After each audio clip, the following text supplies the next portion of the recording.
Brace yourselves, Detroit. As the sun begins to set, two of Woodward Sports' brightest young stars will be taking the mic for a brand new show. Woodward Nights with Booner and Broder. The dog days in Detroit are over, and the boys are unleashed. Join in on the banter and hop on the bandwagon of the #1 night show on the internet. Tune into the Woodward Sports YouTube channel every weeknight from 8 to 10 p.m. Woodward Nights with Booner and Broder. Welcome into Woodward Nights with Booner and Broder on the Woodward Sports Network, baby. Lions, baby, let's go. Welcome in. We are excited to have you guys in here with Thursday night. What better than a Thursday night leading up to game day, man? Ooh, boy. Tomorrow we're talking game day, Lions game day stuff, and today we get to dive into everything. Broder put out on Twitter, he has some stuff for us today, so we have a packed show for you. Oh, do My I? name is Booner, as always, Matt Broder, Detroit Lions beat reporter. In the TD booth, we've got the man, the myth, the legend. We're already Pete. screwed up. If you That guys was were- not your fault, No, Pete. hey, if you guys were wondering why we were 5 minutes late, the man in the Tigers hat and the scar. I'm just kidding. Shout out to Pete. My bad. Man. We appreciate It was not it. was your not Pete's fault. fault. It wasn't his fault. We appreciate you helping us out. Let's Nick, go. in the sound booth. How are we feeling today? Hey, is this our first show without Thursday Night Football? No Thursday night football. Anyone hear about that? Let's go. Wow. About damn time. Everyone loves Thursday Night Football besides Woodward This- Nights. Let's go. Going This is your forward- Thursday Night Football. We're bringing you the heat. Let's have a great show, Going fellas. forward, there's no more Thursday night football, I don't think. That's so we right. are Thursday night football. Woodward Nights is Thursday night football now. Let's go. Hey, Pete, appreciate you filling in for KG You got it, today. boys. I'm excited to have you on here. Petey Pablo. Done a few things with Pete now, some streams, and that man's a legend, I'll tell you what. Hey, we've got a packed show for you guys. Brother, how are we feeling today? I feel so Were you good. in Allen Park? I was not in Allen Park. Okay. I have caught up on everything that happened in Allen Park. Talked to Doc Macaroon and a couple others just to get the feeling, get the scoop. There's some more pent up a lot of stuff energy going on. down there. Now, you know, Amon-Ra St. Brown. We're going to be playing some clips later. But there was some happiness. There were some Pro Bowl starters announced, but there's also some snubs that we're feeling it a little bit today. So Yeah. we'll see. There's a lot of things that happened today. We're going to talk about a lot of these players. We're going to actually dive into some of the coaches as well. There's a lot of rankings and stuff for the coaches that came out. We're going to talk the Vikings game, Ben Johnson, AG, Amon-Ra St. Brown. We're going to dive into everything this game, and we're going to start this Sunday. We're going to kind of start talking about Sunday a little bit with Dan Campbell and all of that. Want to start off with this little breaking news, though, from the Detroit Lions today. Isaiah Buggs. I don't know if anyone saw. Isaiah Buggs signed on the practice squad for the Kansas City Chiefs. Good for him. Right away. Good for him. First of all, yeah, awesome that he's still playing football. He got another opportunity. You know what this means? There was just something within the. Yeah. There was some Yeah. heads that were hitting together. Shall within we the speculate? building. Huh? Should we speculate? No, we're not, I don't think we have to I'm just speculate kidding. and make I'm stuff just up. kidding. I I'm think it was kidding. just very obvious that there was something going on within the building there. Yeah. Of those guys and Bugs, and whether it was AG or like different this. coaches or what it was, but there was definitely something going on, brother. Just a difference of opinions. Chalk it up to just this new culture. I don't want to say he was bad for the culture, but what they want to do, especially on these defensive linemen, like they're so. They're such perfectionists. They want, especially at a defensive tackle position, you got to be in the right spot, the right gap. You got to be in the exact right place every single time. And if they weren't getting that, which maybe you want to go back and look at the tape and see that maybe they weren't getting that, who knows how far that can go with the coach. Wanting guys like Broderick Martin to develop, you need your veterans on that team to do every little thing right. That they're trying to build this foundation. They're trying to teach every one of these young guys just be in the right spot and good things will happen. From so the jump, who knows? From the jump, I think it was very well known. Like, if you're in this organization going forward, I think this is like year one. As soon as Dan came in, it was like, if you're in this organization going forward, the number one thing, yes, you can have talent. Number one thing is you have to have that mindset and that attitude. Like, that has to, like, you have to be the right person. And people do mess around all the time and say, "Oh, the vibes, the vibes, the vibe." Like, that is the number one reason that they've turned this Lions organization around, is because of the vibes and because of that. And if you don't have that, which Bugs obviously last year he did, and then maybe obviously something happened in the offseason to where they felt he wasn't committed. I see Biggins in here in the chat said Bugs not fully committed. That's where I think I go with it. Yeah. It just felt like maybe he wasn't fully committed throughout the offseason. Other guys were. He got his spot taken. Obviously, I think as soon as he sent that first tweet earlier in the year, I think that right there, that told you that he wasn't going to be in Detroit all season. Think of it. That's the only bit of drama within that locker room that we've heard of this entire season. Before the first game of the season. In the last since they've came in the building. Yeah, so we do. He deserves love. He was here 2021. He came to Detroit and really did help turn this around. So we should all wish him the best. He's on the AFC. Sure. So if we see him, it would hopefully be in a Super Bowl. So wish him the best. Have fun. Which the Chiefs aren't going to the Super Bowl, so we don't have to worry about that. That is also true. That is very true. Other thing here, breaking news in the NFL, I want to talk about real quick. Not really. It is actually. It's in the AFC. Dalvin Cook. He was available. He got released a couple days ago, and he's been kind of going around speaking with teams, figuring out where he wants to sign. Did you see where he signed? I did. The Baltimore Ravens. It's a good spot for him. The best team in the NFL. Great spot. Great spot for him. The best team in the NFL just added another weapon. It's not like the man's a scrub anymore. He's still going to produce. He just in New York. He just didn't have it wasn't the greatest situation. If we're being completely honest. Brees Hall was healthy. The offense, Nathaniel Hackett's not the best offensive coordinator, if I say that loosely. Too. And they have a tough offensive line. Yeah, their offensive line blows. Yeah, Brees Hall. Did I say Brees Hall?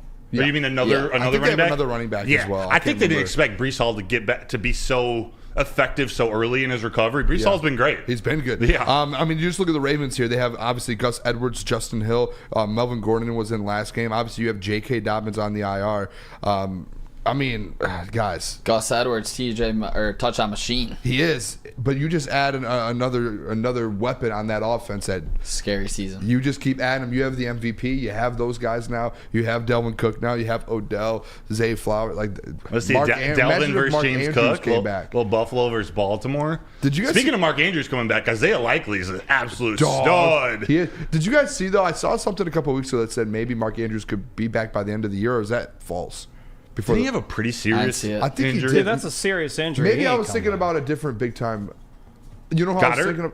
I was thinking about Dallas Goddard. Yeah. That's Not a Hawk. big, easy mix up. Maybe. My bad. Yeah, I think it's probably Goddard. It was definitely Dallas Goddard. Yeah. It was definitely Dallas Goddard. His name will come I don't up know later why in I the thought show. Mark Andrews, but Isaiah Likely is still great. We're talking about a stud. I want to talk about a stud real quick. Actually, a couple studs. We reacted to the Pro Bowl yesterday, so we were the first show to go. We did like 2 segments on the Pro Bowl, talked about St. Brown, talked about all of that. 2 things with this before we move on and move on to the games and everything. The Pro Bowl. First graphic I want to do, Detroit Lions. First time since 1999 that they had 5 players selected to the Pro Bowl. On top of that, we're going to have this Jared Goff conversation in a little bit, which is the thing you teased on Twitter. Yeah. Jared Goff got snubbed. Should have been in. That would have been 6. On top of that, the biggest snub, I think, out of anyone in the NFL. I agree. Number is 1. Amon-Ra St. Brown, which would have been number 7. And Pete, whenever you have a minute, if you want to play the Amon-Ra St. Brown video, because he actually came out today. It's ready. And he is not happy. I love his honesty. This is why I like him. This is why I like Saint, man. And this is why you all are going to like him. Reaction when you saw the Pro Bowl rosters? Yeah, I was hot. But, the receivers that got picked, they're all great players, but I was hot. Yeah. Does that burn you like the draft thing back in the day? I guess. I was pissed. How do you let that feel you, finish the season? Y'all got one more regular season game left, playoffs. You think that'll motivate you going down the stretch to continue to show the work that you put in? I guess I didn't do enough during the season, so I got to go harder. Congratulations, you just got Amon-Ra St. Clown. I love that man. St. Brown, shout out to him, first of all. You guys know my relationship with him. Me and him are friends now. But he is motivated. He knows. He's like the Dan Campbell, that persona, knowing how to take something and put it into fuel. Making it into fuel and putting it inside of you and saying, I'm about to go prove the whole league wrong. That's why, and I said it yesterday on the show, I think he's about to go off in the playoffs. Game 1, wild card weekend, 150 yards and a touchdown. 10 catches. Book it. Week 2, whoever it is, the Dallas Cowboys, the Eagles, whoever they play, another 100 yards, another 8 catches and a touchdown. He is going to go out there and prove that he is one of the best in the NFL. I still think there's hope for him to become an all-pro player. I think so too. I don't see how, if you have 6 guys on the all-pro team, and it doesn't matter AFC or NFC, you just have top 6 guys. I don't know how you leave him off that list. I do. If they leave And him that's off voted. That's voted by the media too. There's 50 media members that get to vote on Pro Bowl. So if he gets voted, if he's not in the Pro Bowl, there's a problem. That's a Lions disrespecting at that point. It is. I think if I'm reading you correctly, you think he's the number one snub in the NFL? Number one. I agree. I had some people comment on my post a little bit, and they threw a couple guys. Antoine Winfield Jr. Great player. But if you guys didn't see Buda Baker, 0 interceptions, like 70-something tackles, hasn't done anything all year, and somehow he got in. Yeah, it doesn't make sense. That is where the popularity vote comes in, and it's like, how did Buda Baker? I haven't heard his name until the Pro Bowl. Yeah. Like, how is Buda Baker and Antoine Winfield is in? Yeah. Who has like 120 tackles, 3 interceptions? Like, he's like having a year. Had a bunch of people. I saw Brandon Ayuk's name come up a lot. He's usually had a year over as well. St. Brown in terms of Pro Bowl snubs, and I'm like, what? Well, no, Brandon Ayuk has had a year though. He's had a year, like, but if you look, he's averaging like 20 yards per catch. But if you match up their statistics, it's not even close. And I love Ayuk is a baller. Ayuk is nasty. This comment here, just a fan, you have to delete this comment. I might have to put you in a timeout for a minute here. Booner's friendship with Amon-Ra sunk his Pro Bowl chances. Just a fan, you have 10 seconds. You have 15 seconds to delete that comment, or you're going to be in timeout for a couple minutes here. I have it up. I can definitely see Amon-Ra St. Brown going off in this Minnesota game. And this is part of what was asked. How do I He deleted. I deleted it. How do I undelete it? I think you can undelete it by clicking those 3 dots, possibly. Anyways, just a fan. I'm sorry, I gave you a chance, and I was gonna wait for the time limit to pop up, and it just deleted. Just a Fan's the dude. I love Just a Fan. He understands. Yeah. It's all in good fun, man. Just a quick 2 cents on it. Massive snub there. He is literally the heart and soul of one of the best offenses in the NFL. This offense does not run without an Amon-Ra St. Brown in it. Amon-Ra St. Brown. It's just the biggest snub, and it's just gonna fuel this guy so much. You 100%. know how he ticks. Watch out, NFL. He's coming for you. And Just a Fan too. That was a joke. I was just joking. That was all for fun. I went to go delete it, and as a joke, and accidentally actually did it. He's all right. He's good. But like he said, when we get into this Jared Goff discussion, and I know kind of the side you're taking, and I know kind of with it in the Pro Bowl, I do believe he got snubbed. But when it comes to the MVP and all that, guys like Amon-Ra St. Brown being on this team, number one. Yes, it makes it to where it's like Jared Goff has a guy like Amon-Ra. I look at some of these role players over some it's hard for me to explain, which I should know how to because it's my job. Well, in our 9 o'clock conversation, when you're looking at the most valuable player on this team, I think Amon-Ra might be the glue of all of it on this offense. Oh, yeah. Amon-Ra or Penei Sewell to me. Those two are your really the team. Your team identity runs with those two. Penei Sewell basically runs that offense. Him and Frank Ragnow run that offensive line. And Amon-Ra St. Brown, anytime you need a catch, a big play, you need just a short route, you need a deep route, you need anything. Up in the Dallas game, what was happened right before with about 23 seconds left? Amon-Ra touchdown. Yeah. Get the ball to him, he makes a play. And he's done that all year long. You can rely on that man no matter what. That's why he has 112 catches. It's because of that. I think he needs 12 more catches this week, I think, to break Herman Moore's record or something like that. So he's right there as well, which I wish he Do we have a section on him, or can we take one more minute? We could do another minute here. We started a couple minutes late, so we have a couple Could things. you throw up that graphic of the Amon-Ra St. Brown comparison to the other NFL wide receiver, NFC Pro Bowl wide receivers? Yes, sir. Just to put in perspective. So we've got Puka Nacua on the left, Mike Evans in the middle, and there's a conversation to be had about A.J. Brown, too. And I understand that A.J. Brown's in there. I'm cool with that. But looking at those stats, you can make a case that Amon-Ra St. Brown deserves to be in there over A.J. Brown. But we don't even need to get into that too much. Mike Evans, all the statistics are better than him except for touchdowns. But it's significant, everything else. And then Puka Nacua, a rookie, who has a handful more yards in one more game than Amon-Ra St. Brown. That one just doesn't make any sense to me. 9 touchdowns to 5 touchdowns. I don't get it. Yeah, I'm just looking here. 1, 2, 3, 4. I think I'm just looking at 100-yard games or 100-yard games and stuff, and I think A.J. Brown has 1, 2, 3, 4, 5, 6, 7. Because that was one of the things with A.J. Brown. Everyone was like, that man just had 6 straight 100-yard games and to start the season, all this. A.J. Brown, if that's like the argument you guys want to make in all of this and the yards, yes, he has a couple more yards. He has maybe less than 100 more yards, is it? Yeah, less than 100 in one and extra he's played game. one extra game. So if Amon-Ra played that game, he's averaging 90 a game. So he would have passed him up. And I think he will pass him up with one more game to go. I agree. But actually the Vikings, I don't know if he plays. But the thing is he's gone. The thing with A.J. Brown is everyone's like, oh, he's had all these 100-yard games. Amon-Ra St. Brown, 8 100-yard games. A.J. Brown, 7. So Amon-Ra St. Brown in more games is going out there, putting those numbers up at a higher level. And as well as go look at how many 90-yard games Amon-Ra St. Brown has. It's right there as well. That man goes out there. There's been a handful of games. And I can probably read it for you right now. 50-yard and below games, A.J. Brown. 1, 2, 3, 4, 5.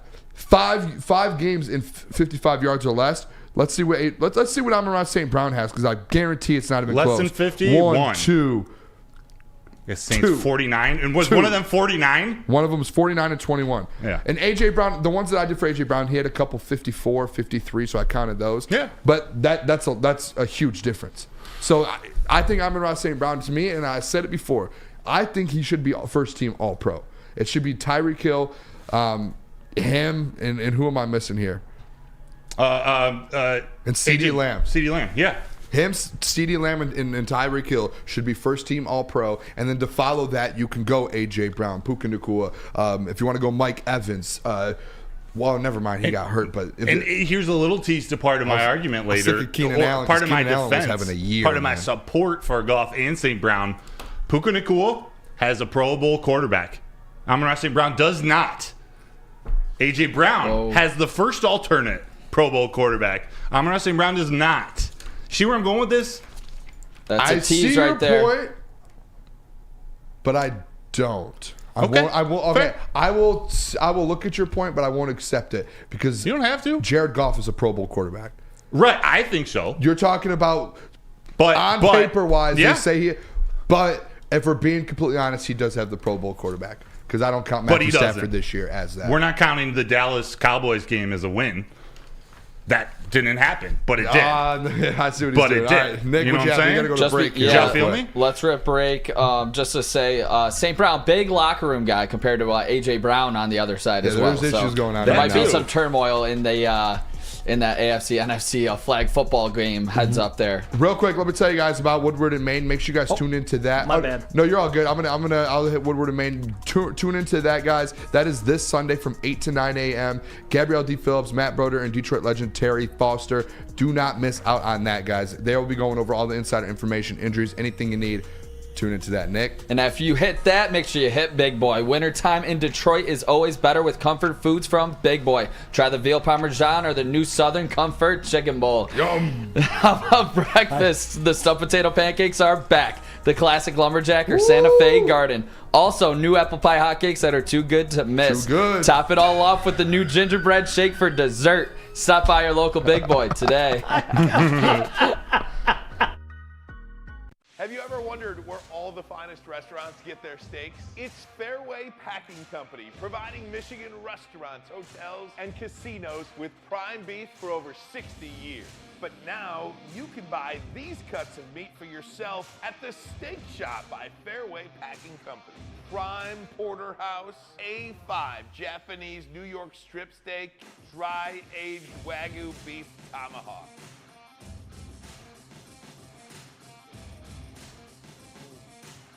Delicious. Get to the Steak Shop today. Enjoy fine wine, have a private party, and get the finest cuts of meat anywhere. The Steak Shop on Mack Avenue in Grosse Pointe Woods, or order online, fairwaypacking.com.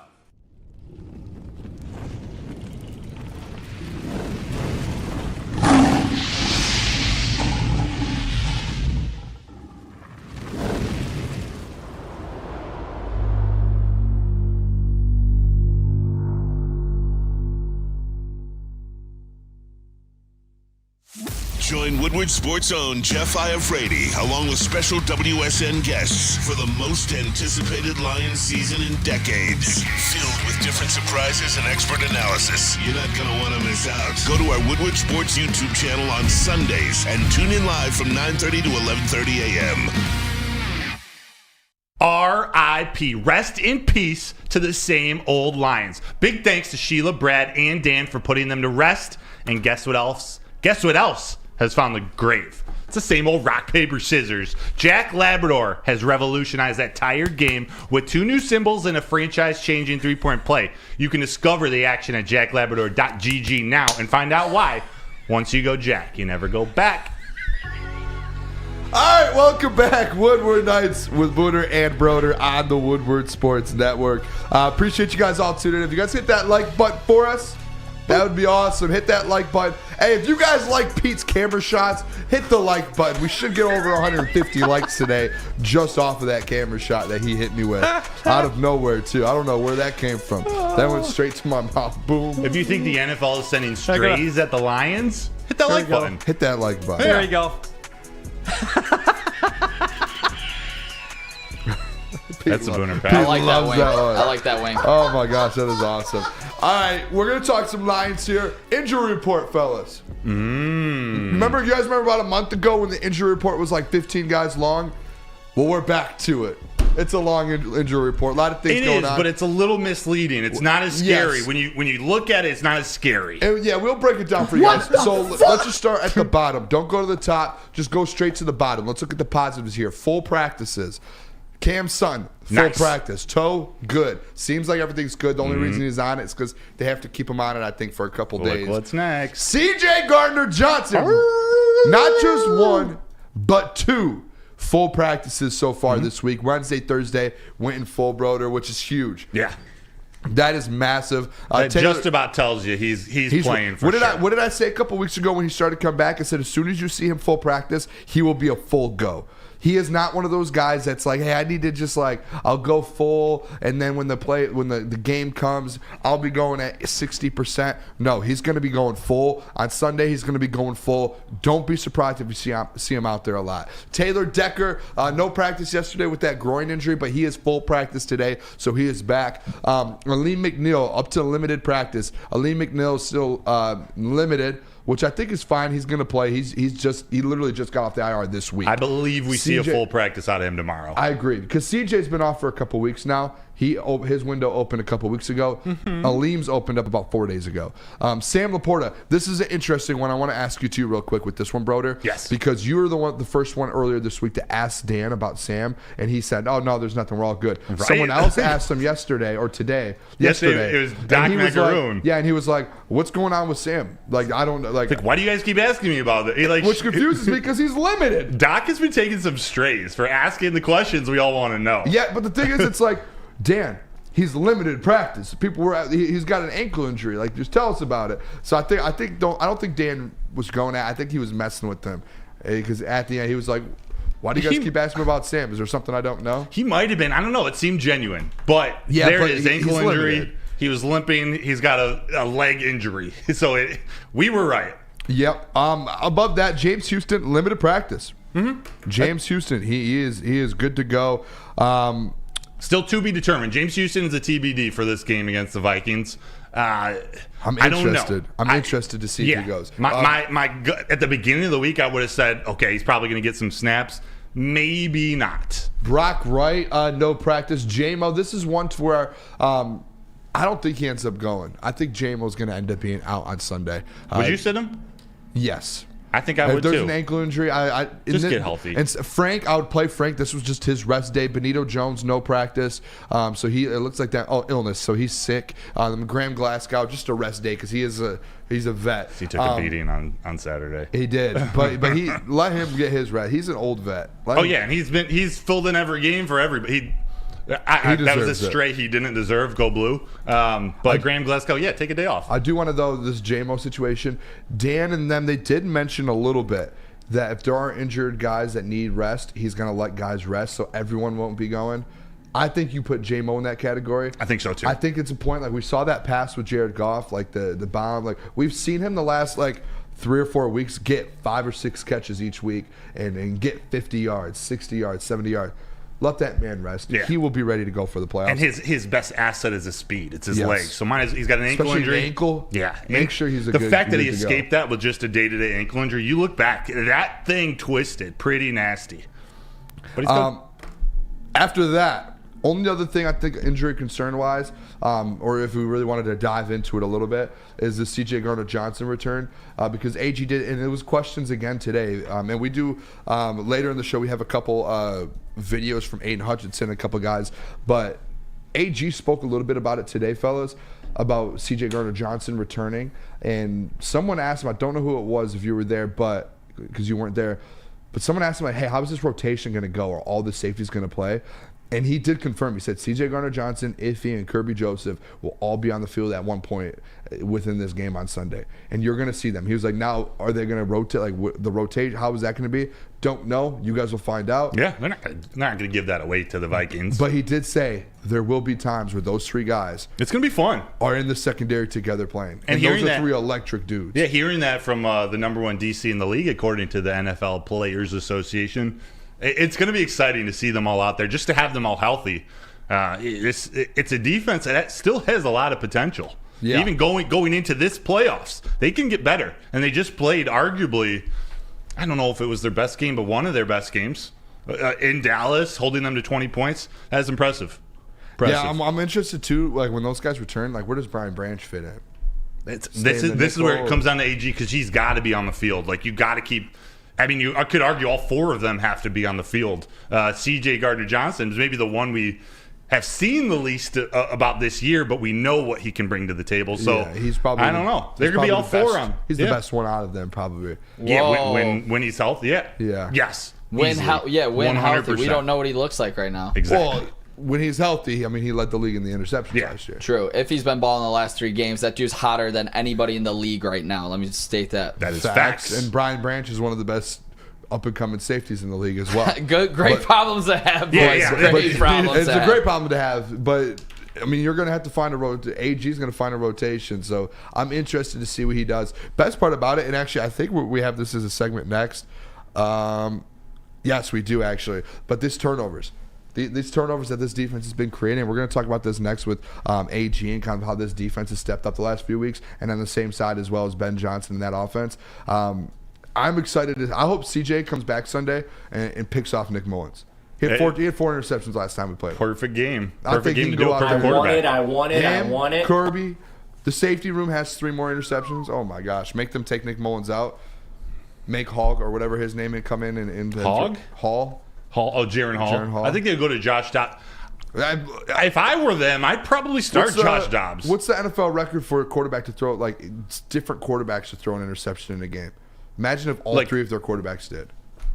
I don't know if Jaron Hall and Josh Dobbs can get it to their receivers to and then have Hutch. That's a Hutch one. Yeah, true. One-handed Hutch. Pro Bowler. Let's go, man. That's the injury reports, though. Kind of, we wanted to update you guys on that. Broder was not in Allen Park, but kind of up to date with everything there today. Coming back out of the break, we're going to get into the coordinators. We have back-to-back segments here. 8:30, Ben Johnson, AG, went to the podium today and spoke a little bit. Don't have clips for that, but we're going to break some of it down. I have a couple questions about those two guys. At 8:45, the NFL Player Association put out a ranking earlier today for offensive coordinators, and the players actually voted. And we're going to do that at 8:45, back-to-back here with that. Very bizarre list. But let me tell you about Mark White, because if you're dreaming of a new home but feeling the financial pinch, Mark White and Associates are here to help. They are your trusted real estate experts, and their team will pay up to $5,000 of your closing costs. That's right, I said $5,000. So call Mark White and Associates today at 248-290-8242 or visit them at markwhitesells.com. Since the dawn of moving people, Chevrolet has led the way. The world of transportation is changing. At Feldman Chevrolet, we are leading the charge forward. With every electric vehicle, every mile traveled, one Feldman at a time. The company that puts more Chevys on Michigan roads is now the #1 name for Chevy electric vehicles. Now, coming to Woodward Sports, Woodward and Main Street, the Woodward Sports Network Detroit Lions show. Let's go! Catch Gabrielle D. Phillips, Matt Broder, and Terry Foster for all the latest news on your Detroit Lions every week. Only on the Woodward Sports Network YouTube channel and woodwardsports.com. at work, and at home. We're there with smarter security solutions, featuring complete automation with customized alerts and more. For over 90 years, we've been the company that's been counted on to protect what matters most, all with personalized service and care. Right now, for a limited time, receive a free video device plus free installation with a new home system. Guardian Alarm. We protect Michigan. Just in time for football. Cannabis is dropping a new ice water bubble hash infused pre-roll called the Honolulu Blue. It smells so good, it's like the whiff of the first playoff win in 31 years. It's a gassy, aggressive strain named in the honor of Detroit football. If you haven't had one of these ice water pre-rolls, you are missing out. So smooth. Find them at Dispo Dispensary for 25% off. Check them out online at www.canna.com. All right, we are back. Woodward Nights with Booner and Broder on the Woodward Sports Network. I'm going to make Pete feel at home a little bit from E&E. Lions, baby! Lions, We hit little baby. Ryan Ermanni with it. Let's go. Hey, appreciate you guys all tuning in here. Looks like we got some people in here. If you guys could all hit that like button for us, get those likes up. If you guys believe Amon-Ra St. Brown got snubbed, hit the like button. Hit it hard. Hit that thing hard, man. All right. Let's get this thing rolling. Back-to-back segments here we're going to go into with this coordinators for the Detroit Lions. First thing I want to talk about with them, heading into the playoffs. I don't think it's a secret, and you guys around the room or in the chat, you guys can tell me if I'm wrong. I don't think it's a secret AG and that defense has been very inconsistent, and I don't think it's a secret that Ben Johnson, yes, he's the best offensive coordinator in the NFL, but he has had some games where there has been slip-ups. Most notably versus the Dallas Cowboys, where they didn't score on 6 or 7 of their 11 drives. There's been some slip-ups. Yeah.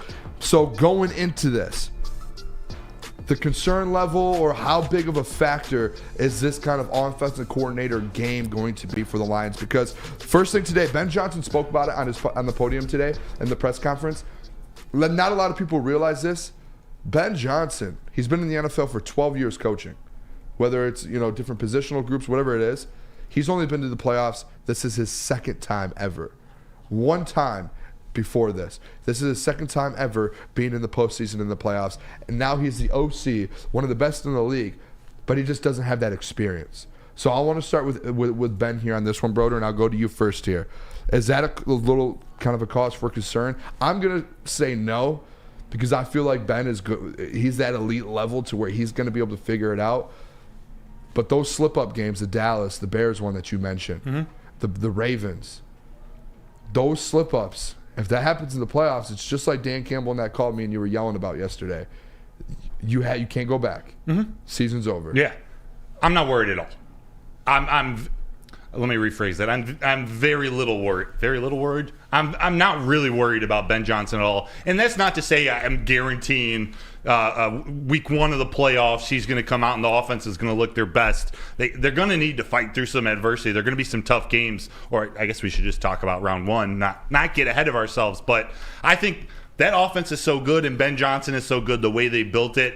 Like the chances of them not having a good game are slimmer than the chances of the defense having a great game. Like there's more of a chance that the defense lays a dud than the offense, is what I'm trying to say. So I think that offense can go out, they can run, they can score with anybody. Ben Johnson just needs to make it happen, and that is on him. But I'm more confident in him showing up than the defense.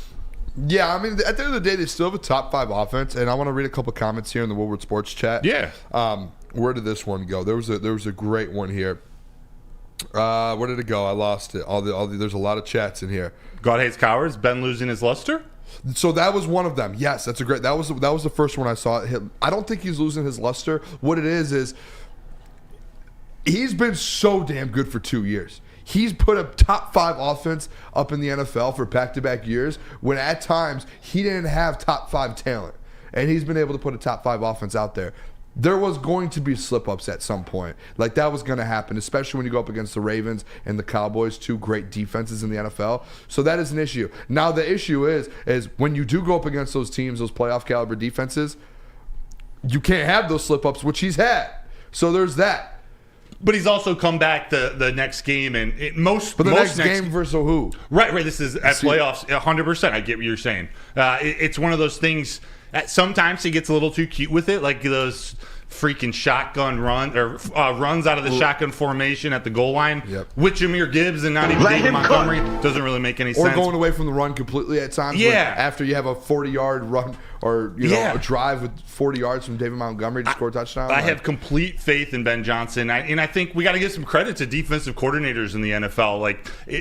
They'll catch up to you at some point. It's how much can you stay ahead? He now realizes something about his play calling has gotten a little bit predictable, or he's gotten he's smart enough to understand those mistakes and innovate more than the defense is catching up to him. Yeah, and there are a lot of people here in the chat. Biggins, we need to pound the rock more when it's working. That's one of the things is I think Ben has gotten to that point to where in the past we've ran the ball, set up play action. Recently, and I don't think it's more so recently. I think it's in some of these games like the Dallases and the Baltimores to where you feel like you have to kind of prove something, and you have we're going up against one of the best in the NFL. Let's go out there, let Jared Goff sling it, let this guy go do this, and it's like just be you.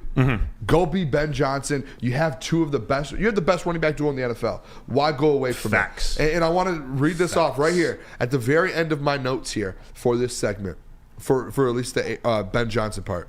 All I put in all caps. I trust him in the postseason. I trust Ben Johnson to figure this out. Dan Campbell to lead Ben Johnson and teach him hey, this is the way. Ben as well. Or don't forget, Dan, he called plays for a little bit as well before Ben took over and when Ben started. So Dan's kind of mentoring him right now. I think Dan's going to make sure he's ready to go. And he said it on the podium today. He's like, I have the right people around me. Even though I haven't been in the postseason, I have the people around me who have. That's what I was going to follow up with. He is smart enough to realize that. And the question came from the decision to rest players. What do you think you're going to do? And his response was, because this is my first time really dealing with this, I gotta rely on the guys around Dan, Aaron, Glenn, people in that organization that have experienced this. So there are a lot of egotistical coaches, a lot of egotistical people in the NFL. For him to just know that, say it, and that is his personality. He's not trying to impress anybody, but that gives me even more confidence. Just like Dan Campbell, he's put smart guys around him because he knows he doesn't know everything. So he wants to put the best around him and use them. They actually use each other. It's really cool to see that coaching staff develop. But Ben Johnson in this conversation, hell yeah, I have full trust, full faith in Mr. Ben Johnson. Flipping sides of the ball, going to AG. Flip it. I want to go to AG on this too because he had some comments as well. The main comment to me heading into the playoffs, and this is a guy, AG, who I think it's very well known for at some points this year he just didn't have the personnel and he was trying things that he couldn't, and he had all of these he just didn't have the options, and we know AG knows what he's doing. He's proven it. He's put out great defenses. Now he has the personnel. If he stepped up, guys are starting to come back. There was a quote today that he said he talked about turnovers, and he said it's becoming a part of our DNA now. Quick question. Yes. When did C.J. Gardner-Johnson get back in the building? 3 weeks ago-ish. How many turnovers do they have in the last 3 weeks? Many. 7 turnovers in their last 3 games.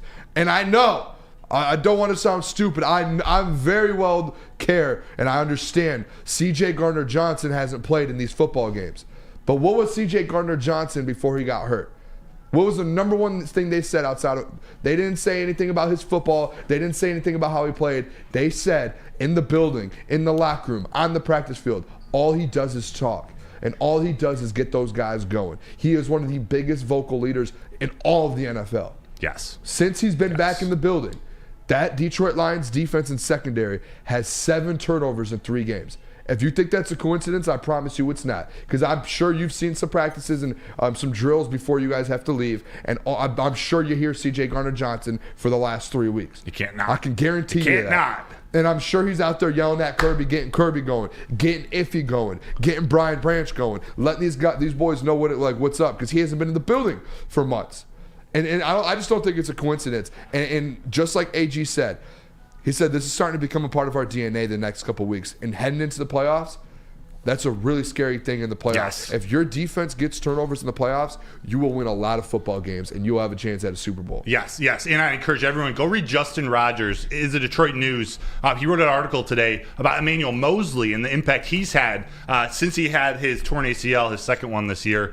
He's been in the locker room. He's been in the practice facility the last couple of weeks and been a very important mentor to these cornerbacks. So it's a really good article. Check it out. And I also said that there was a comment you made right at the beginning about he finally has the personnel. I'm going to challenge you, and no, that wasn't like to debate, but I'm going to say AG deserves some credit. I don't necessarily think he has the personnel yet. It's definitely not the last 3 weeks. I think he deserves credit for developing these players, sticking with some of them, or making changes to take certain guys out of the lineup. That's the biggest part. Is he has made don't say the A word.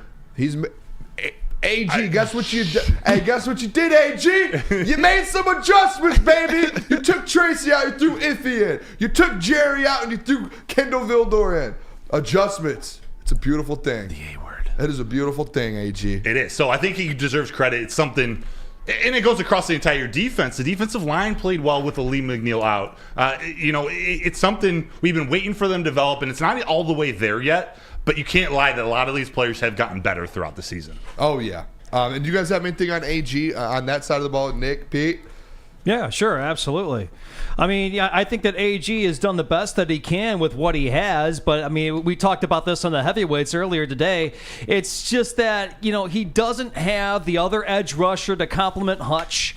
He doesn't have the one linebacker that everybody's afraid of. I mean, he's got a couple of good linebackers, obviously, but the secondary still needs attention and all that stuff. From what he has done an absolute marvelous job with the pieces that he has, the young pieces that he has, and he deserves a lot of credit for where the defense currently is.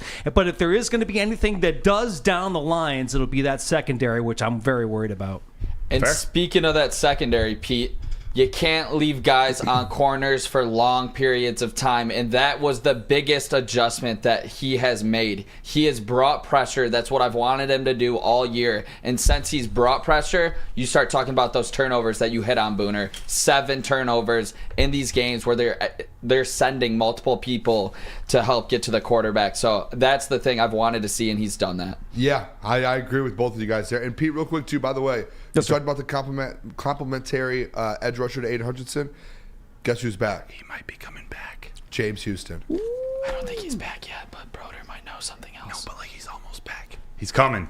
He's coming. James Houston is coming. He'll be at least back next week. Yeah, he'll be there for the playoffs. Hopefully he's there this weekend. If he takes another week off, he's just going to be that much more fresher. And if they do that, we got to trust they brought these guys along nice and slowly. So I got faith in that medical team too. And a broken leg from that position, fibula. That's he better be healthy. Yeah. Oh, he will be, Pete. Come on, man. He better. I'm just saying, he better be. Damn it. All right. I full faith that they won't put him out there if he's not 100% recovered. I agree. Well, I mean, he was supposed to be back. Remember, the timeline was like 2 weeks ago. That was like when they were like, oh, he's going to be back. So the fact he's taking a little bit of time, I don't think it's something that you have to worry about. I think it's just, hey, they want him at 100%. All right, when we come back from break, we're going to get into we're going to stay with these coordinators here. A couple things came out with the NFL Players Association ranking coordinators throughout the NFL. Some guys made it, some guys didn't. I'm sure the heavies actually talked about it a little bit, so you might already know. We're going to break it down a little bit and then kind of our own thoughts on it. Let me tell you guys, though, Guardian Alarm, they have customized solutions from real experts. Our professional technicians, they take the time and they recommend security and automation solutions specific to your needs. They have 24/7 professional monitoring. Give them a call anytime, day or night, and know that a Guardian Alarm team member will stay on the phone as long as needed. They have technology that's backed by people, where your safety and security deserves technology that's been proven to work and people have been proven to care. For a great defense, just like C.J. Gardner-Johnson, that number right there, give it a call, 1-800-STAY-OUT. Come to any Lady Jane's Haircuts for Men for an award-winning haircut experience from one of our talented stylists and register for a once-in-a-lifetime opportunity to win an all-expenses-paid suite for the 2024 NCAA tournament for you and 5 of your best buds. That's right, college basketball's most elite event. You and your 5 best friends just get to any Lady Jane's today for an award-winning haircut experience and automatically register to win the trip of your dreams. Lady Jane's Haircuts for Men open 7 days a week. Walk in anytime. Lady Jane's, it's wicked awesome. Join Woodward Sports' own Jeff Iafrate along with special WSN guests for the most anticipated Lions season in decades. Filled with different surprises and expert analysis. You're not going to want to miss out. Go to our Woodward Sports YouTube channel on Sundays and tune in live from 9:30 to 11:30 a.m.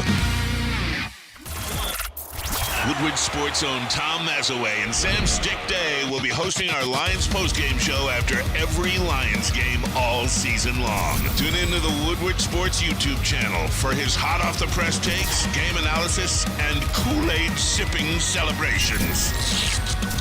You won't want to miss it. Join Maz, Stick, and special guests each week immediately following every Lions game, exclusively on the WSN YouTube channel.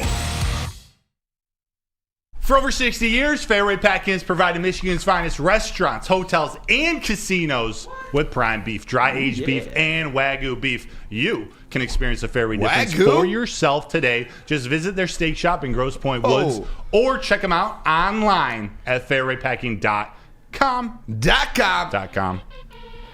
All right, we are back. It is Woodward Nights with Booner and Broder on the Woodward Sports Network. I cannot get over how nice of a background this Premier Pet thing is. I like that. That is a beautiful background. Makes me feel like I'm in a cabin, drinking some cocoa. Yeah. Should make them all look like that. Yeah.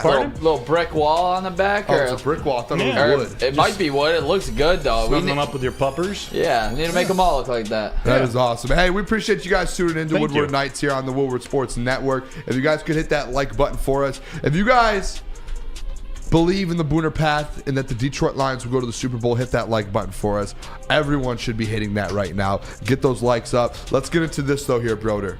Aaron Glenn, Ben Johnson, and really Dave Phipp as well was on it. Actually, that's the thing. Ben Johnson wasn't. I'll give Dave Phipp the credit real quick. He was number 4 in this voting. So it's basically the NFL Players Association. They did a thing for players to where earlier in the year they were able to vote on coordinators. They did offensive, defense, and special teams.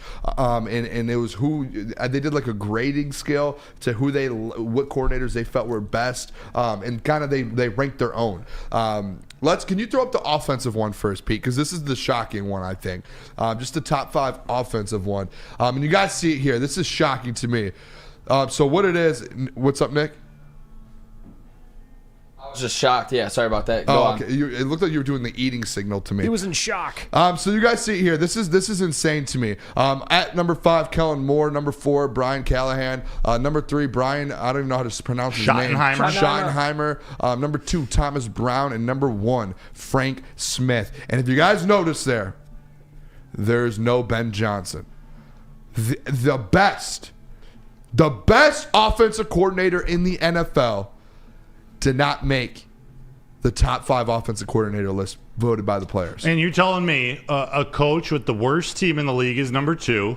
At number 5, you have Justin Herbert, and you're not even going to make the playoffs. Do you want to say this real quick? Number 1? Yeah, number 1 doesn't even call plays. Number 3 doesn't call plays. He doesn't call plays either. Number 1 and number 3, they don't even call plays for their team. They're just there for morale. They are literally just offensive morale coaches. That's their jobs. And you know what? That's why I think they're on the list. Is because I think this list, and I don't want to decredit it because the defensive side of it, but I do think part of this list, I think part of this list is really just like what coach, who's a coach's player, a player's coach. And I think that's a big part of it. And maybe Ben's not as big of a player's coach as we thought. Maybe he's just really, really, really, really good at scheming up plays and calling an offense, which, you know what?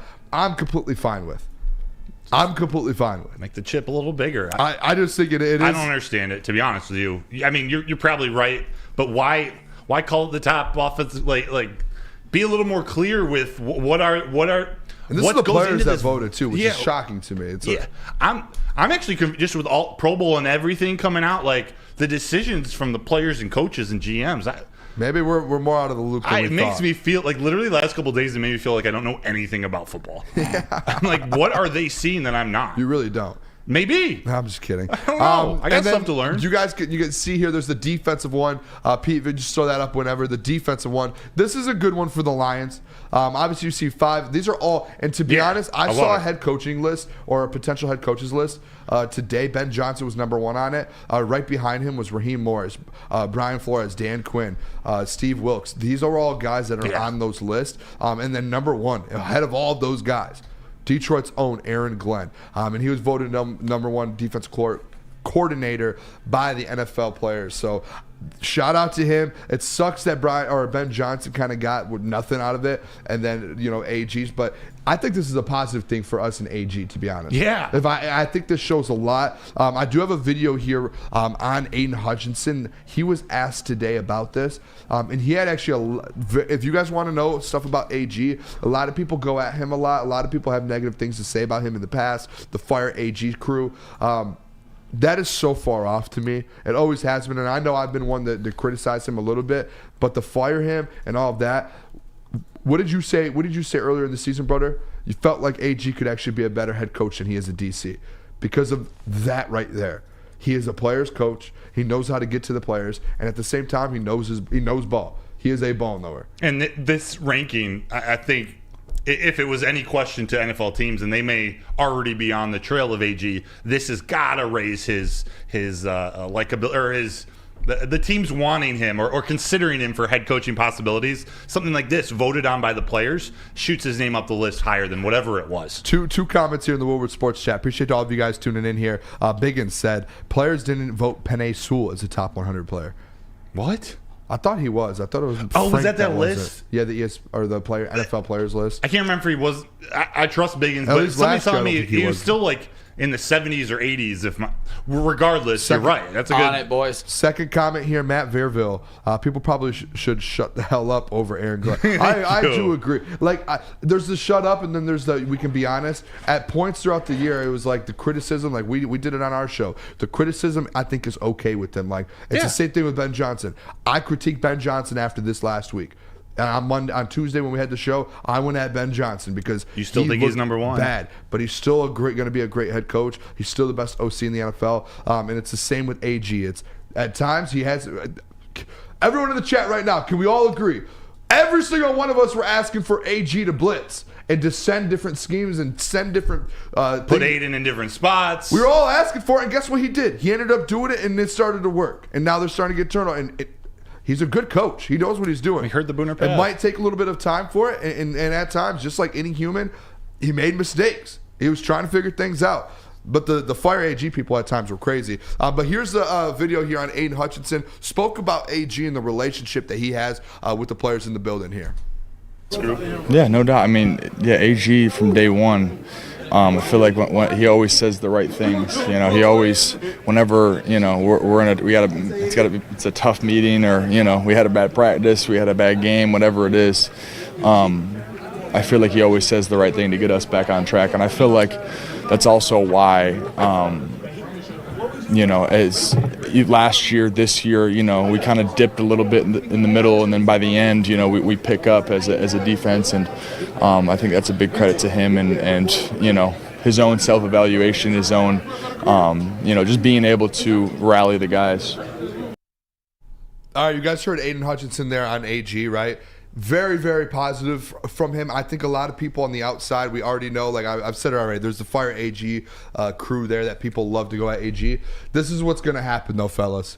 I don't want to be like right now, I know we're on a Super Bowl run. You guys, the Booner path, we're right here. Boom, boom, boom, boom. But what do I say? I'm the one at the front of the line that I get the ones that look. There's no blinders for me. There's blinders for everyone on the Booner path, not for me. At the end of this year and going into next year, fellas, the Detroit Lions are going to be out of two coordinators. Mm-hmm. There's going to be no offensive coordinator. Ben Johnson, gone. And Aaron Glenn, he will be gone. He's not at the top of the list and a player's coach.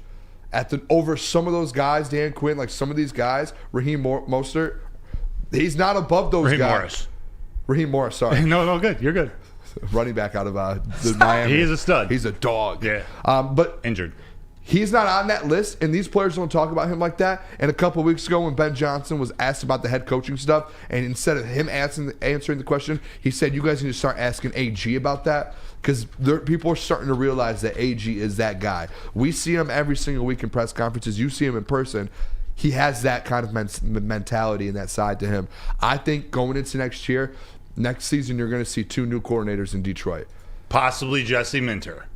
Maybe Jesse Minter. I'm serious. I know I was too. On the stream, we actually talked about that a little bit. Yeah. But the thing is with it, guess what? It's going to be the hottest coordinator job in the NFL, both sides of the ball. Mm-hmm. People are going to want to come over here and be the OC on this offense, and they're going to want to be the DC on this very young defense as well. What's up, Pete? I was just going to say, because Dan Campbell is not he's not going to like stare over their shoulder. He's going to let them do their jobs. It's an easier gig, I think, than most other NFL coaches who are like micromanagers. Yeah. I don't think that DC is going to be like, okay, I want you to do this, do that. He's going to let them make their own decisions and correct them when he needs to correct them.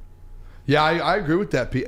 That's why I wouldn't be surprised as well too. And we've talked about this a few times. If they just grab someone within. Yeah, that's it. I mean, you hope Ben Johnson doesn't take Tanner Engstrand with him. You hope AG doesn't take a Kelvin Shepard type player with him, type coach with him. But you're right. This is what they're setting up. We're going to have to deal with this as Lions fans. This culture of Kelvin Shepard, promoting your coaches, supporting your coaches, supporting them going after whether it's their dream job or just a vertical move, a promotion in their life.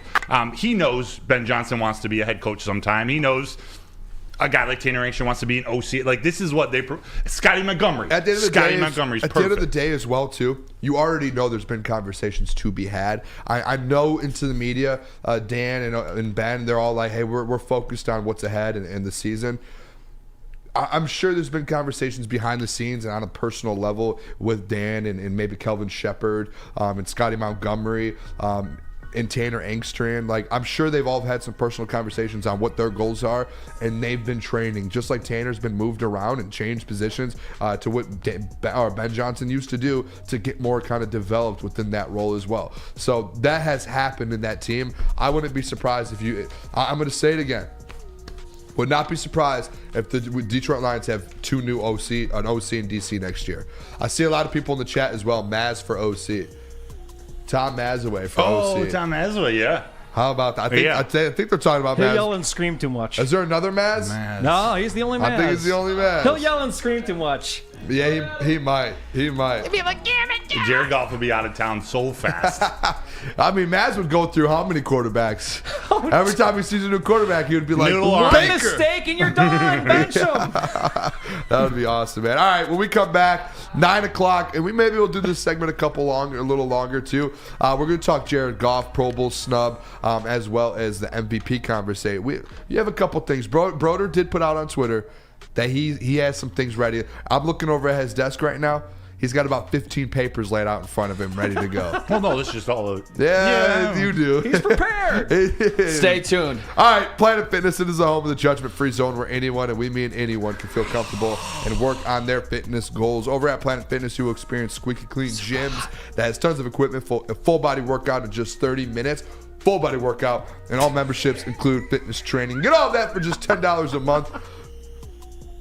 $10 a month, no commitment, no matter where you are. There's a Planet Fitness close by. There are more than 50 in the Metro Detroit area and thousands throughout the world. That is Planet Fitness, where your fitness is essential. Brace yourselves, Detroit. As the sun begins to set, 2 of Woodward Sports' brightest young stars will be taking the mic for a brand new show. Woodward Nights with Booner and Broder. The dog days in Detroit are over, and the boys are unleashed. Join in on the banter and hop on the bandwagon of the #1 night show on the internet. Tune into the Woodward Sports YouTube channel every weeknight from 8 to 10 p.m. Woodward Nights with Booner and Broder. Savor the heart of home at Big Boy with our all-new down-home comfort dishes. Feast on home-style goodness with our Southern Comfort Chicken Bowl, veal parmigiana, and apple pie hotcakes. The down-home delight doesn't stop there. Potato pancakes are back. Dive into the richness of our perfectly crafted potatoes with our classic potato pancakes and our stuffed potato pancakes. Top off your meal with our new gingerbread shake, a seamless blend of creamy vanilla and sweet gingerbread flavors. Nothing beats the comforting taste of down-home cooking. Enjoy every bite. Join Woodward Sports' own Jeff Iafrate along with special WSN guests for the most anticipated Lions season in decades. Filled with different surprises and expert analysis. You're not going to want to miss out. Go to our Woodward Sports YouTube channel on Sundays and tune in live from 9:30 to 11:30 a.m. Your pet the best, and that means going to Premier Pet Supply because they have the best pet store, hands down, in Michigan. They got the same prices and all the convenience of the online and the big box retailers. One major difference, though, they are locally owned and operated for 30-plus years here in the state of Michigan. They offer 60 brands of food. They got nutrition experts to help you. Same-day, local, and curbside home delivery. What more can you ask? Premier Pet Supply. Give your pet the best, and that means going to www.premierpetsupply.com. Hey, yo. All right, welcome back. It is Woodward Nights with Booner and Broder on the Woodward Sports Network, woodwardsports.com. All the fun things there. You guys go check it out. Go buy some merch, too. There may be a rumor around town that there may be some Booner Path merch coming out within the next week or so. I want one of the first shirts, baby. You'll get a shirt and a hat, Pete. We'll make sure of it. There may be some merch coming out. As well, make sure you guys hit that like button. We're at about 80 right now. Before the end of this segment, if you guys truly believe in this Detroit Lions football team, you should hit that like button, and let's get over 100 likes by the end of this segment. But, Broder. Yes. The conversation we've all been waiting for, the Jared Goff conversation. I'll lead you into this. At the end of the day, I think it is very, very well known that Jared Goff got snubbed as well for the Pro Bowl. Yeah, he has the numbers. He's on a division-winning team. Matthew Stafford got in, and I know this is a Detroit guy. I grew up loving Stafford. He did not have the season Jared Goff had. Even Ben Johnson today, they asked him about, like, hey, some guys, and they didn't even mention Jared Goff or quarterbacks. They just said, hey, there were some guys on their team that felt like they got snubbed, potentially got snubbed. How do you feel? And guess what he brought up right away? They didn't say player or nothing. He said some people around the NFL look at stats like interceptions, and they don't realize kind of where some of those lead to. What are some of those the fourth down ones where you have to make a play, some good deep, and he was like, they look at those, and then that's what they use. Jared Goff should be in the Pro Bowl over Matthew Stafford. It's crazy to say that as a Detroit Lions fan now, after all the trade and the Super Bowl and all that. But Jared Goff should be in over Matthew Stafford. End of story, done deal, facts.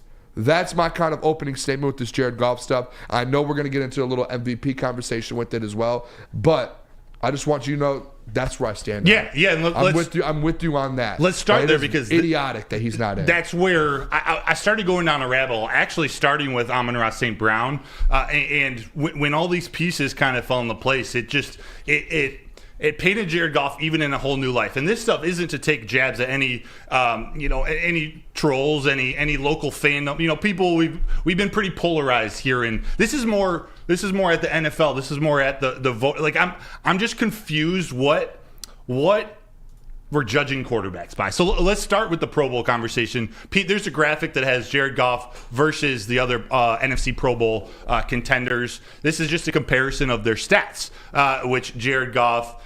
Did you send me that one? Yep, it should be near the top in Slack. Basically, sorry, brother. It confirms, Dak Prescott deserves to be in the Pro Bowl. So does Brock Purdy. Those I'm not arguing at all. It's the Matthew Stafford. It's the Matthew Stafford debate. And then you could take it one step farther and go Jalen Hurts, who is the first alternate quarterback. But here, Brock Purdy, I get it. And I'm going to bring him up when we start talking, comparisons to the MVP. Dak Prescott, there's no denying that. But, man, look at this Matthew Stafford comparison. That's where I have trouble. How is Jared Goff not in there over Matthew Stafford? And Jared Goff, too, was I think he was number 8 in fan voting for the Pro Bowl. Matthew Stafford wasn't top 10. So this means that coaches and players and GMs voted for Stafford over Goff, but Goff has a higher completion percentage, 290 more passing yards and one more game, of course, but 290 more pass yards than Stafford, more pass yards per game, 4 more passing touchdowns, 2 more rushing touchdowns, only 1 more interception and a higher QB rating. He's also led this team. This is 11-5 team, first in the NFC North. They might end up the 2nd or 3rd seed versus a 9-6 team as a starter. I think they're 9-7 overall, 2nd in the NFC West and 7th seed, and they're sitting him. So I really don't get it. Yeah, I'm just gonna be completely honest with all of you guys.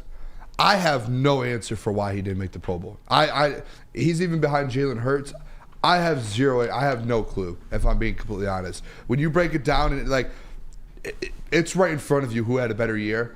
The only answer I could tell you and the only thing I could bring out of it, it's the same thing with Amon-Ra St. Brown, is it's a popularity contest. Players and coaches vote on it. It's more players like Matthew Stafford, more coaches like Matthew Stafford than Jared Goff. Mm-hmm. More players and more coaches like Puka Nacua, and it's a cooler story to them than it is Amon-Ra St. Brown. Yeah. And same with the A.J. Brown one.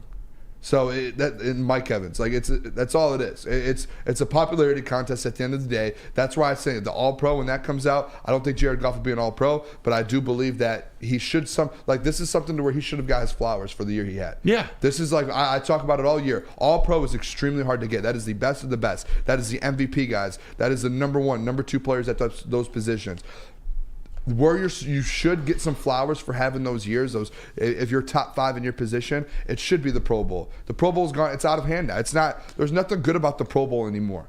I'm kind of mad at myself, and I'm sure some of you guys are too, that I'm even giving it time, that we're even we're getting all worked up about the Pro Bowl. And because the reason it is too is because when these guys ask for contracts at the end of these guys' careers, when they're talking about the Hall of Fame and these things, that's something that everyone looks at. Yeah. How many Pro Bowls did he make? And now it just means nothing. The Pro Bowl means absolutely nothing. When you have a guy like Jared Goff who's put clearly every single statistical category better. Every single one almost, besides maybe 1 or 2 that actually matter, is better than Matthew Stafford and has 2 more wins than him, and his team won the division. It's a joke. The NFL, the players, the coaches, whoever voted on it, it's an absolute joke. It's a disgrace to the game and in the NFL. There's no point. There's 0 point in having a Pro Bowl or even caring about it. I'm mad. I'm worked up about it right now. Yeah. Phil in the chat said, "Who cares?" I'm with you, Phil. I'm kind of over it as I'm talking myself out of it. And the who cares conversation, even more valuable to that conversation to a guy like St. Brown, who's a 4th round pick. The Pro Bowl bonus is worth way more to him than it is to a guy like Jared Goff. But that is a sort of. And this is a quick thing. Brandon Katz in the chat. Appreciate you actually tuning in. You don't tune in a lot. He said Stafford's number 1 receiver of most of the year is a 5th round rookie, and Couples hurt all year. Doesn't matter. He still didn't put the stats up. When they pick awards and when they pick who goes on these Pro Bowl teams, they don't break down who you had, what coach you had, this, that. They don't care. They look at stats and they look at record. They looked at how you played. This is how you performed, Brandon Katz. This isn't just, this guy's in this situation, No, this is strictly off performance. And Jared Goff outperformed Matthew Stafford this year very clearly and should be in over him. Very clear. Thank you for the zoom in, Pete. Great work. That's facts. By the way, he's 3rd in passing yards, 3rd in attempts, and 4th in touchdowns. What's wrong with that? The offense, 3rd-ranked offense in terms of yards, 3rd in passing yards, 5th in total points, and 4th in rushing yards. The Los Angeles Rams, 7th in offense in terms of total yards, 8th in passing, 8th in points, 10th in rushing. Matthew Stafford, he is a Pro Bowl running back. Jared Goff doesn't. He is a Pro Bowl wide receiver, not named Cooper Kupp. Jared Goff doesn't. Jared Goff isn't even a Pro Bowler. So I don't get apparently Matthew Stafford did. Anyways, this sort of carries over into the MVP conversation because this is where you're gonna lose me. No, that's fine. Matthew Stafford is ranked 8 right now per FanDuel, or really, actually, let me start so we don't confuse everybody. I do not think Jared Goff should win the MVP. He might not even be top 5, but there's a conversation to be had why we talk all season about we've taken stats out of it for Jared Goff, have gone eye test. He's got everything around him. He's got the best offensive line. He has all these weapons. The Pro Bowl, these Pro Bowl nominations, they tell a completely different story. You look at a guy, Matthew Stafford, ranked 8th. His odds are 8th to win the MVP award. Jalen Hurts is not only the first alternate in the NFC, but he's ranked 10th for the MVP. How about this? Brock Purdy, who I agree. Brock Purdy should be the number 2 or number 3 in the MVP race. How about this? Most of Purdy's stats, most of his individual passing stats are higher than Goff, although not by a ton. They are 12-4 versus Goff's 11-5, and the team stats ranking are close. The 49ers are a better offense in all those. 49ers have the second-ranked defense compared to the Lions' 23rd. They have 4 of 5 offensive linemen are either starters or alternates. They've got 8 Pro Bowlers total, 5 on defense. Christian McCaffrey, also in the top 5 of Pro Bowl of MVP voting, is on his team. We talk about all this with Jared Goff having the perfect situation around him. He has 2 offensive linemen who are starters, and Jonah Jackson's a third alternate. Doesn't have a Pro Bowl wide receiver. He does have a Pro Bowl tight end, but he's a rookie. T.J. Hockenson likely would have been in that spot if he didn't get hurt. But we should be giving credit to Jared Goff as part of that Sam Laporta's evolution, his play. A lot of that hinges on your quarterback getting in the ball. That's once you start seeing what what weapons and what is around some of these top guys, and Brock Purdy is just an example because of his offensive line, because of all this. Goff has done way more with way less, and his stats compared to all these guys are right up there. They're right up there. Jalen Hurts, all 5 of his offensive linemen are going to the Pro Bowl. Yeah, all 5. I guess I see 3 are I see starters. what you're saying. I'm just gonna lead it off with this though. I've been all year that Brock Purdy was an MVP candidate. That it was Christian McCaffrey really, and I don't even think Jalen Hurts. I don't know where he's at with the odds or anything like that. I don't even think he should be close to top 5 as well. And Jared Goff, and I said this yesterday too, and this is basically all he shouldn't even be close to the top 5 as well, in my opinion, after what he did in Dallas. I think the MVP, and I know Brandon Katz said this about the Lamar Jackson with the MVP, that Lamar hasn't put up the numbers. That's where I think the difference from Pro Bowl and MVP is. The Pro Bowl is like you get your flowers for performing and getting the numbers and going out there and winning games and putting up a ton of numbers. MVP is, you say it all the time, Broder, most valuable. Who's most valuable? Lamar Jackson. Oh, definitely. Lamar should win a hands down. He clearly down. does not have the numbers, but he has been the most valuable player on the best team in all of football, which is the most valuable thing because you're out there winning football games and you are the best team in the National Football League. Now with Jared Goff, where I start to veer off with him, even I think after Dallas, I made the statement last week to where if Jared Goff went out there and he put up 300 yards, 3 touchdowns, and they came out with the win, that you could sit there and make an argument that he should be top 5 in the voting and potentially get some votes. He went into Dallas, had 250-something yards, 1 touchdown, and threw 2 crucial interceptions throughout the game. He didn't get the touchdown to the last drive. In his biggest games of the year, drive. I don't care about 1 drive, though, because you didn't win the game. You should in the playoffs. We're going to need 1 drive. The most valuable player to a team should do that for a whole game, not just 1 drive every game. It is a full. If you are the most valuable player in the NFL, you should do that throughout a game. He didn't do it in Baltimore. He didn't really do it in Kansas City. They did go down and win, but he only had, I think he had 1 touchdown and 0 interceptions. And then in Dallas, when it mattered, he had a touchdown in the last drive, but he threw 2 crucial interceptions. They should have been winning that game by 2 touchdowns if it wasn't for Jared Goff at the end of the day. That is where I go from most valuable to not as valuable. What happened? To me, what happened when Brock Purdy? To me, what did we say earlier in the show? Who was the most valuable player in that game in Dallas? Who did he get the ball to and went and made a play? Amon-Ra St. Brown, Penei Sewell. Those are the guys to me. Amon-Ra St. Brown is not a Pro Bowler.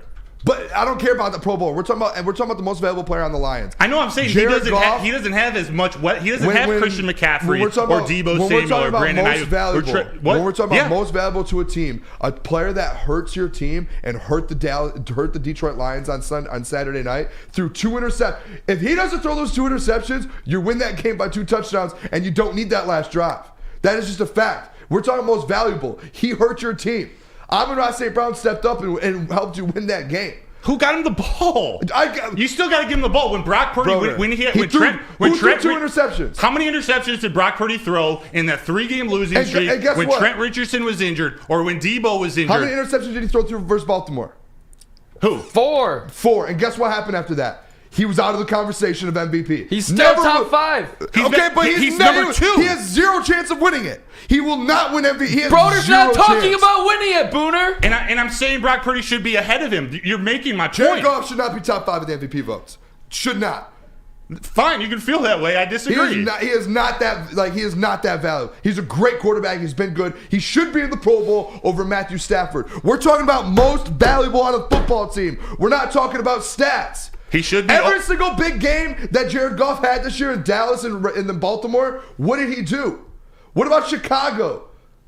What? We're talking about most valuable. What happened when Brock Purdy was out of the game? A quarterback does not lose you football games. He lost you in Dallas. He did not lose that football game. If you don't throw those 2 interceptions, you're up by 2 touchdowns. Dude, if Derek Barnes doesn't miss a tackle, if Cam Sutton doesn't trip, we could go all Derek day on Barnes this. isn't. We're not talking about Derek Barnes as MVP. We're talking about Jared Goff. No. You just said he lost you the game, and I think that's horseshit because he actually won you the game. He came back, and they won that game. Yeah, deny that. I know it's not in the record books. Screw Amon-Ra St. Brown, right? What? He didn't make the play. Amon-Ra did make the play. Jared Goff didn't have a good game in Dallas, but it wasn't his fault that they lost.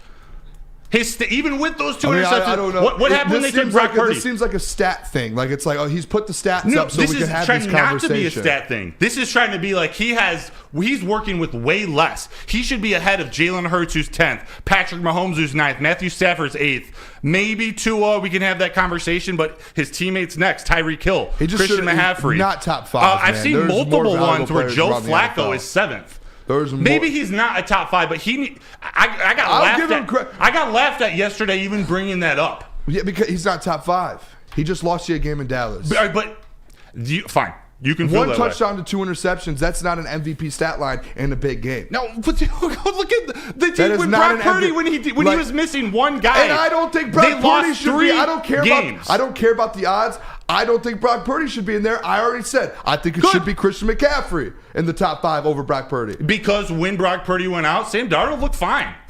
I'm not denying that. Yeah. I'm with you. So what happens if Jared Goff goes out of the game? The Lions are horrible. They are the last team in the NFC North with Teddy Bridgewater as their quarterback. I mean, for a full season. One touchdown and 2 interceptions in a crucial game on the road is like, I mean, that's not an MVP performance. It was a bad game, but what did he do when you needed him the most in crunch time where most people fail? He drove down the field in a minute. I can't believe we're having an MVP Jared Goff conversation. We're not. We're having he's getting disrespect. We're not having an MVP conversation. We're having a disrespect around the NFL to Jared Goff conversation. He is disrespected. Joe Flacco, that's why he should have been in the Pro Bowl. Joe Flacco should not be 7th in the MVP odds. You need to stop looking at the odds when it comes to this. We have to make our own list.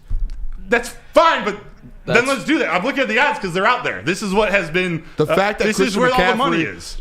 The fact Christian McCaffrey and Nick, it sounded like Nick said he's not over Brock Purdy right now. I'll check it out right now. I'm pretty sure he's second over. Broder it's has Lamar 1, right Dak Prescott 2, Brock Purdy 3, Josh Allen 4, Christian McCaffrey 5. I want to double check. Tyreek Hill 6, Tua Tagovailoa 7. I think we agree. Hey, let's rip a quick break. 4 players, he leads in offense. 4 players who produce 850 plus scrimmage yards and 9 plus touchdowns. I think at the only end of one the day, Pro Bowler, which is a rookie tight end. You're going off right now. I'm trying to tell you, we agree. He's. That's what I've been trying to tell you this whole time. He's disrespected. He is. I said he should be in the Pro Bowl over Matthew Stafford. Yeah. And I'm giving him his flowers. I say he deserves to be in the MVP conversation more than Jalen Hurts, Patrick Mahomes, Stafford, Flacco, Tua, Tyreek, not McCaffrey, maybe Josh Allen. If he gets him to the playoffs, he definitely deserves to be in the top 3. Dak is ahead of him. Brock is ahead of him. Lamar is ahead of him. Christian McCaffrey ahead of him. Yeah, I'm cool with that. I almost would go Tyreek Hill. But the fact that Brock and McCaffrey are on the same team, it's...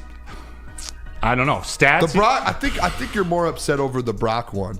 No. That was just actually the comparison. Like Jared Goff and Brock Purdy to me are very alike in terms of how their teams are built. Just a week ago I said if Jared Goff is on the 49ers, he's in that conversation. Right. I don't know if it's the same way Brock Purdy to the Lions. The thing to me, it's just him in that conversation after the Dallas game. I think it shut all of that down. That's fine. That's where I'm at with it because you can't do what you did down the stretch. Like, that's the point of the MVP is performing, and he just didn't perform. And he performed down the stretch and won that game. He won the Chicago Bears game when he played poorly. These are games he didn't. I'm not trying to defend him. This is an offense that's averaging 30 points per game, and they didn't like you with can't- no Pro Bowls. You're acting like right now. Who's the most just important because person on a football Broder, team? Their quarterback. Broder, just because that last drive, you're acting like Jared Goff had a great game in Dallas. Those are the things you need MVPs to do. He didn't have a great game. Okay, so an MVP has a great game in Dallas. They don't just have one drive. And MVP leads his team to a win in Dallas. The defense kept him in that game. But he did enough to win the game on offense. No, he did not. Yeah, he did. If he would have done enough, they wouldn't have been in the position at the end of the game. If the defense would have done enough, CeeDee Lamb doesn't have a 92-yard touchdown. I mean, if you have These one are drive, hypotheticals. if you go 1 for 11 in your drives, I mean, that's what are we doing here? We just have different ideas of what MVP. Like, I want my MVP to show up in a bad game. I would like my MVP to show up for 4 quarters because he's the most valuable player in the NFL. Yeah, well then go watch all the other games. I guarantee you Lamar Jackson does not play 4 quarters well every single game. Brock Purdy, we saw how bad he was for a stretch of 3 games. I'm sure down the stretch of the season to get the 1 seed versus the 49ers, I'm pretty sure Lamar Jackson showed up and beat them by 4 touchdowns. I'm pretty sure that happened. Jared Goff, down the stretch, when the 2 seed was on the line, it was a 1-possession game, and they needed a drive at the end to go get it. Lamar Jackson, he was the MVP and went out there and won and beat the second-best team in the NFL. That's why he should be the MVP. On the road. That's but he doesn't do that all 17 games. That's the difference between being in the conversation and not. Hey Nick, keep playing the music. You know, it's like maybe they'll finally. We're going to break, boys. We can start this back up when we get back. Onward. Hamlin Pup, let me tell you about it. Love all you guys. Have you ever wanted a bar where you are a regular? We have just the place for you. I do love you. Head over to one of Hamlin Pub's 7 locations and experience where everyone is a regular. They have half-off pizza on Thursdays. Game day specials available during all Michigan sports and NFL games. Hamlin Pub is the place to be. Visit the location today and experience your new favorite pub for all things sports. Join Woodward Sports' own Jeff Iafrate along with special WSN guests for the most anticipated Lions season in decades. Filled with different surprises and expert analysis. You're not going to want to miss out. Go to our Woodward Sports YouTube channel on Sundays and tune in live from 9:30 to 11:30 a.m.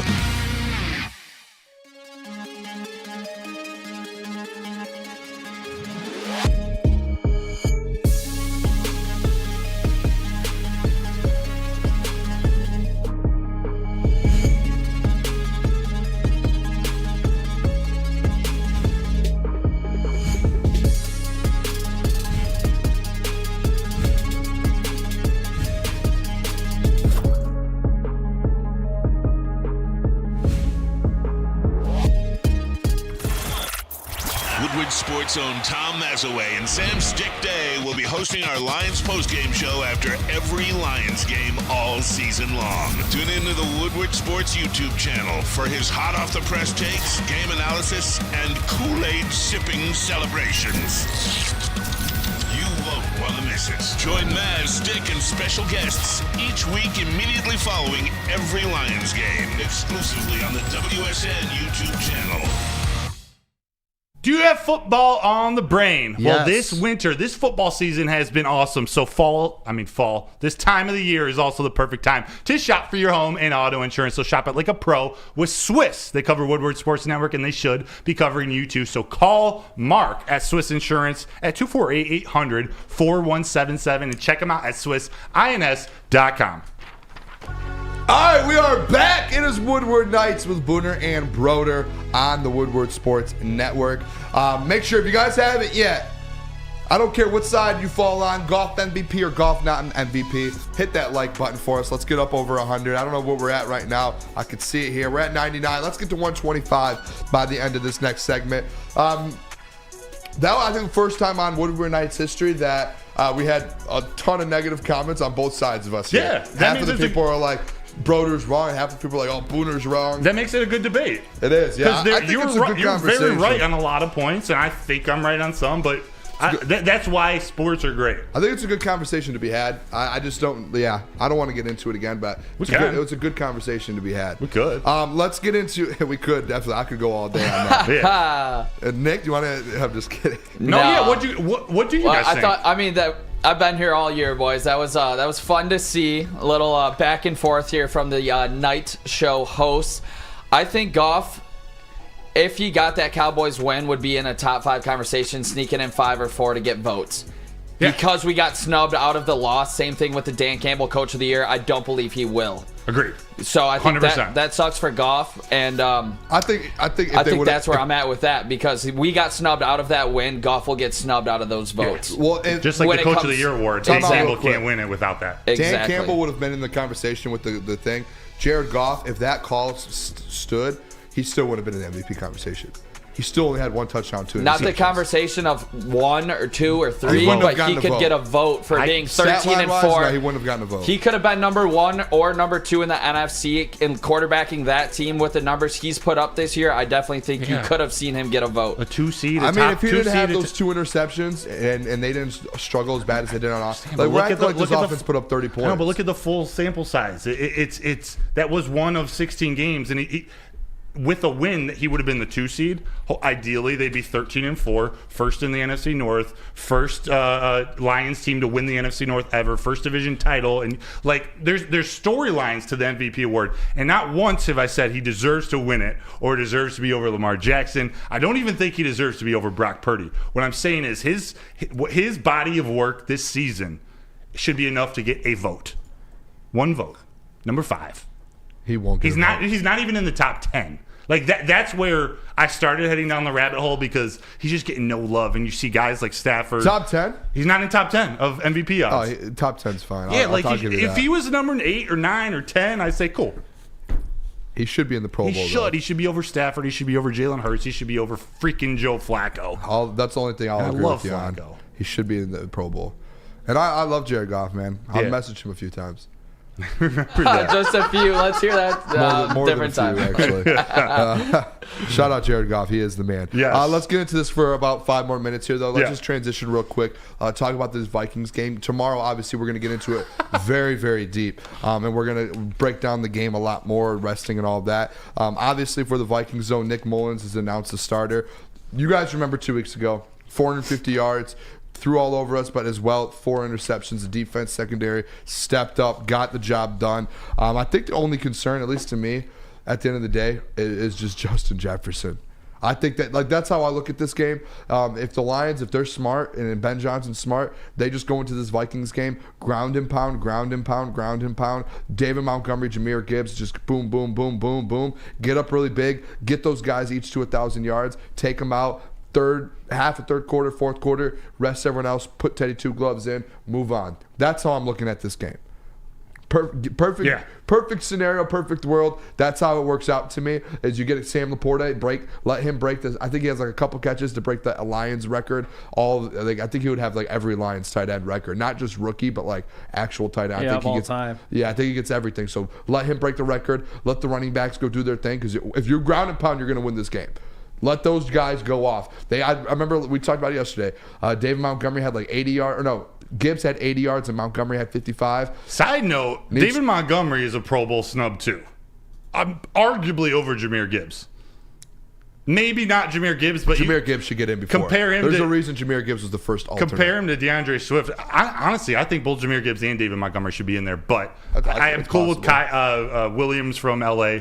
But DeAndre Swift, man, David Montgomery's stats are right there with 3 less games played and like 7 more touchdowns. It's wild. Anyways, sorry. No, you're good. I want to get kind of your initial thoughts on this game. That's kind of my first one, is just contain Justin Jefferson and dominate in the run game. You just have to be ready. These guys need to be ready on Sunday. You can't lay an egg. Vikings are coming in. They're fighting for a wild card spot. Yeah. So you're not going to be able to just come in, we're in the playoffs, blah blah blah, like, maybe we can go rest, all that. You come in ready to go. And then all of a sudden, you're able to take that lead, get some guys out, rest guys in the second half, and move on and get to the playoffs. That's how I'm looking at this game Sunday. Yeah, I think Nick Mullins, although his style of play does fit well with how this defense wants to play and being a ball hawk, he can move the ball down the field. Like 400 yards is nothing to bat your eyes at. So you can't just overlook him. He's got on. But what you need to do, just like the last game, you need to get pressure on him so he's forced to make quicker decisions, forced to make bad throws, throw it up to Kirby. CD Deuce, Ife Melifonwu. He's nothing to look at, but you're right. They got to take control of the game early start handing the rock off to those two guys to get their awards. Ben Johnson actually talked about it today, being on in previous coaching jobs where they have the coaching staff has decided to or made a conscious effort to get guys their milestones or like we're talking about, Jahmyr Gibbs and David Montgomery have a couple yards apiece each to get to 2,000 or to get to 1,000 each. Laporta's got a few. I think in the back of his mind, they're going to try that, especially because it fits the game plan of running the ball, of using Sam Laporta over the middle. What you don't want is Danielle Hunter to get to get at Jared Goff. Like this is, you want to escape with no injuries to your offensive line into Jared Goff. Yeah, that's the biggest thing. I don't want the guys to overlook it as well. Like I feel like even us, like do you guys remember the last NFC North matchup, the Bears and the Packers? Like it felt like we were all overlooking as a fan base and as like people here that we break the game down. It felt like even myself kind of overlooking the NFC North. Like, oh, go undefeated in the NFC North this year. You lost one game last year, and then those final two, the Bears and the Packers game, you dropped both of them, and it felt like it was an overlook. So this is like a game where, yes, I would love to see the guys rest in the second half, but you cannot overlook it, and you have to win the game first. 2 seed. It is still in Pete. You weren't here yesterday for me to say this. Yeah. 2 seed, I think, is like a 1% chance. If you play guys, there is more than a 1% chance that a guy's going to get hurt. So that's where my worry is. I don't want you don't want to be in Miami's position. No, and I said this yesterday, Pete. So I was like, how many games this year has the Detroit Lions played and a guy hasn't gotten hurt? Every single game, someone's gotten hurt. And don't curse it. No, I won't. But it's happened every game, though. That's it's not even just like the Lions. It is every NFL game. There's a stoppage for injury. Guys get hurt. So that's where it's like, hey, all right, what are we going to do? Are we going to play these guys fully? Like, what are we doing? Because you have to have a game plan. There has to be a balance. What are your guys' thoughts, though, Nick? Yeah, Pete? I kind of touched on it a little bit yesterday. The Cardinals were 11.5-point road dogs against the Eagles, and they won.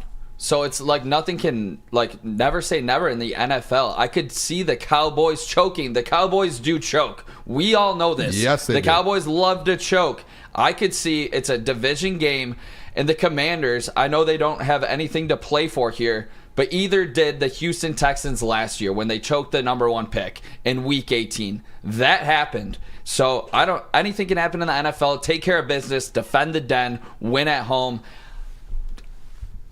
Get it done by the end of the third quarter. I didn't know where I was going to go with that one, but that's where I'm at with it. Get it done by the end of the third.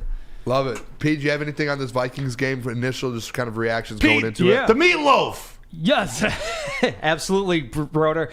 No, guys, it's going to be a little bit easier for the defense if you think about it because they don't have T.J. Hawkinson now to guard. I mean, Josh Oliver is okay, but he's not like, you're not going to be overly worried about him. The thing is, so the secondary will be able to key a little bit more on Justin Jefferson, KJ Osborne, and Jordan Addison.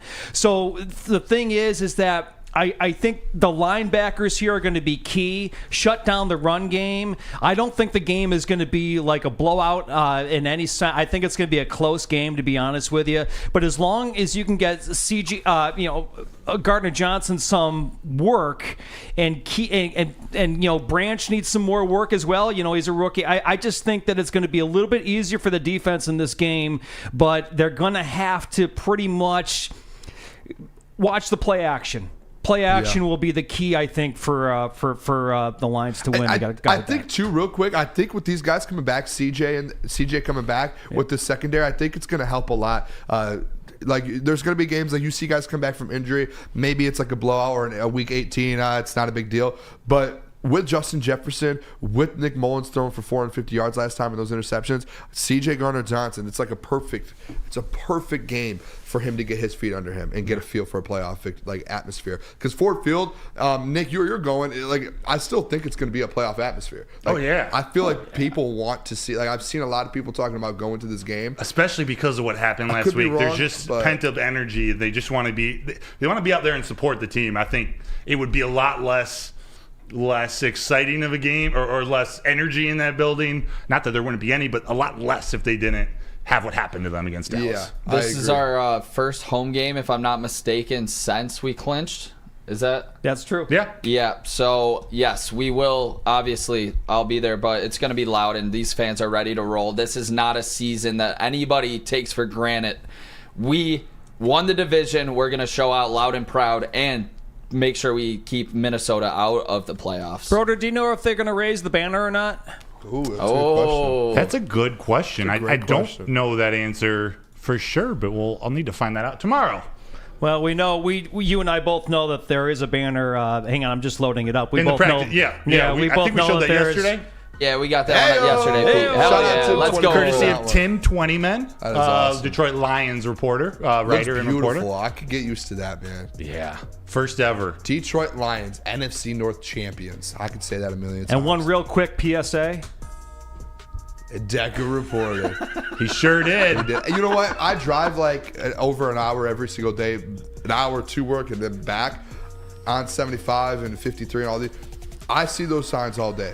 Like at 5:30 in the morning, they're just like, that's like the first thing I see in the morning waking up is the score sign and then that sign. I'm just driving every morning. On my way home when I leave here tonight and have my hour home, all I'm going to see is those signs. It's the best. I love it's that. literally the signs I see this whole week. It's the best week ever. It's those signs and Michigan National Championship signs. That's all it is. That's the best. Dude, this weekend. It's a great time to be a football fan in the It's a great time to be a Detroit sports Michigan. fan. The state of Michigan. I couldn't get that out.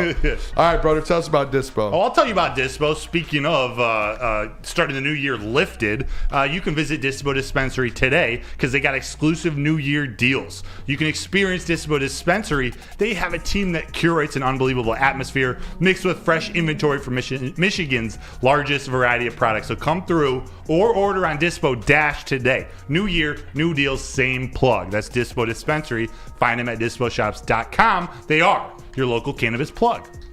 Come to any Lady Jane's Haircuts for Men for an award-winning haircut experience from one of our talented stylists and register for a once-in-a-lifetime opportunity to win an all-expenses-paid suite for the 2024 NCAA tournament for you and 5 of your best buds. That's right, college basketball's most elite event. You and your 5 best friends just get to any Lady Jane's today for an award-winning haircut experience and automatically register to win the trip of your dreams. Lady Jane's Haircuts for Men open 7 days a week. Walk in anytime. Lady Jane's, it's wicked awesome.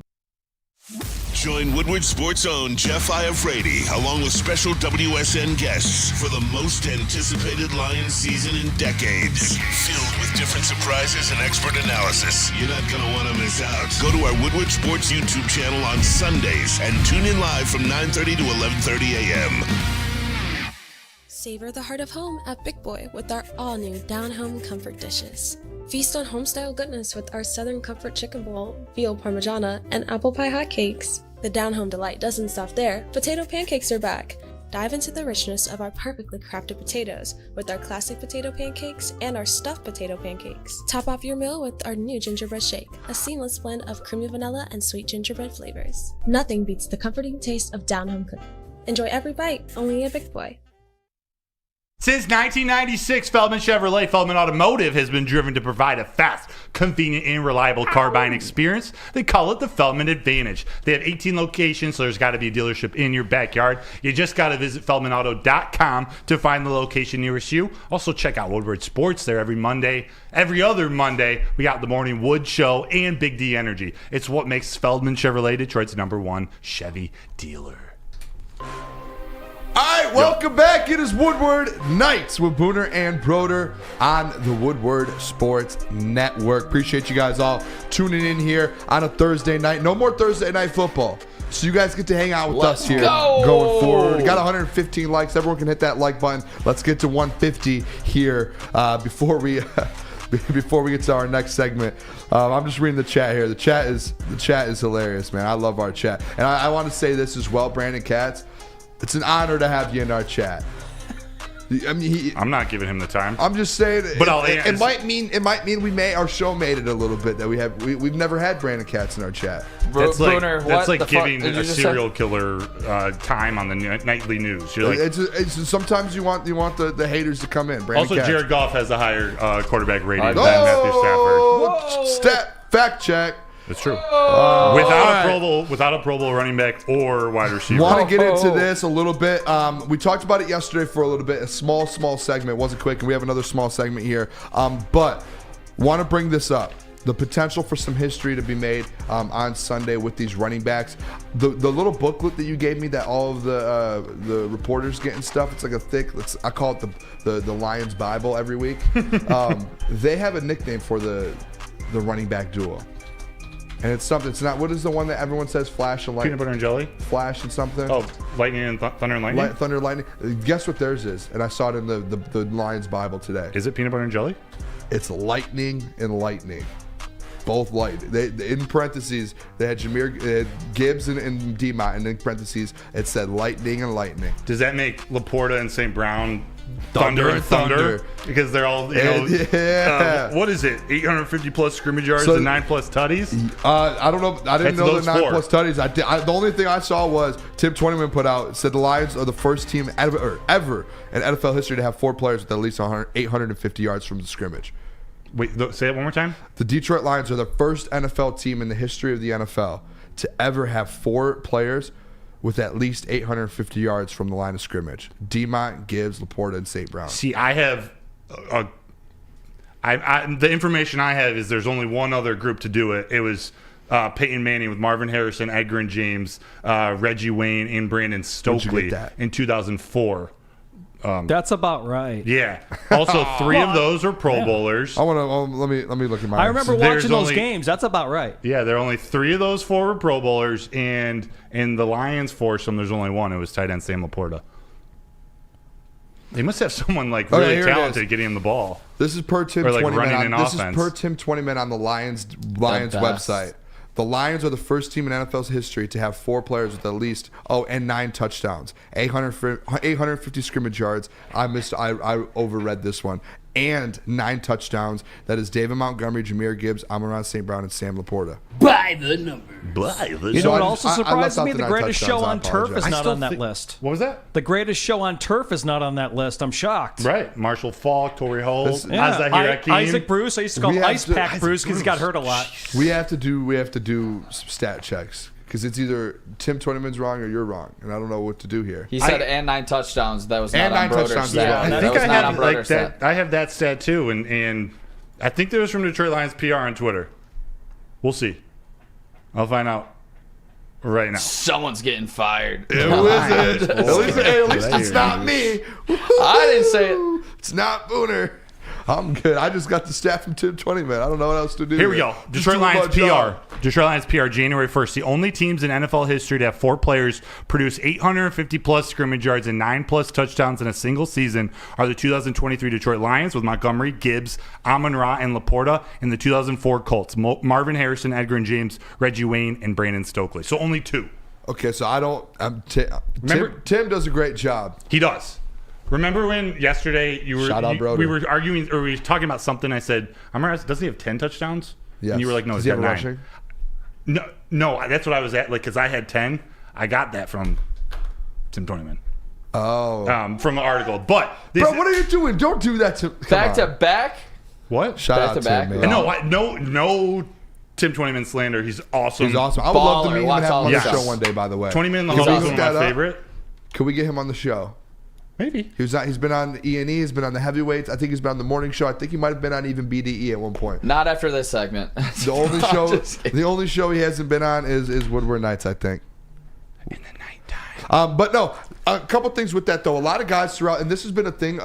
Ben Johnson was asked about it today. Scotty Montgomery, Jahmyr Gibbs, Jared Goff, Penei Sewell. They were all asked, and this is kind of a big deal going into Sunday, about these 2 rushers, David Montgomery and Jahmyr Gibbs, going for that 1,000. It's something you don't see a lot. I think I said yesterday it's only 8 or 9 duos has ever done that in the whole NFL. That is a huge thing. That's not just a huge thing for those 2 guys. That's huge for a quarterback. That's huge for Ben Johnson, Dan Campbell. And most of all, to me, that's huge for the offensive line, to be able to say that they had 2 guys behind them that both rushed for 1,000 yards. Do you guys remember throughout Detroit Lions history, there was that gap of time? Like, the only running back to do it was like Reggie Bush, I think.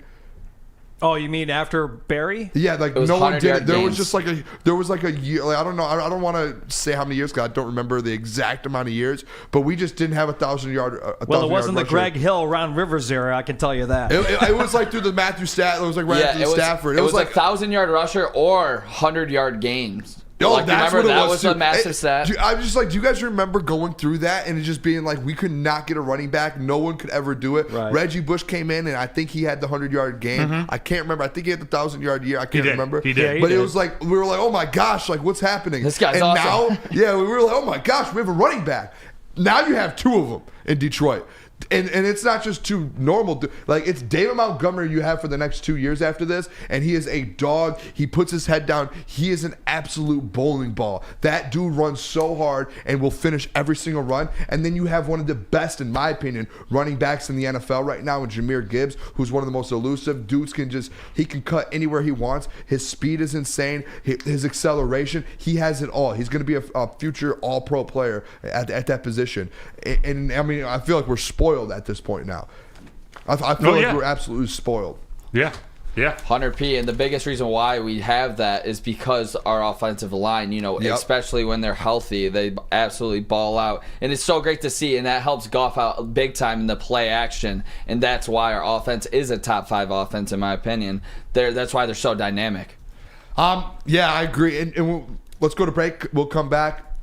There's a reason why we have some of these guys. We're going to talk about him. There's a man out there. There's a man out there who's one of the best at what he does.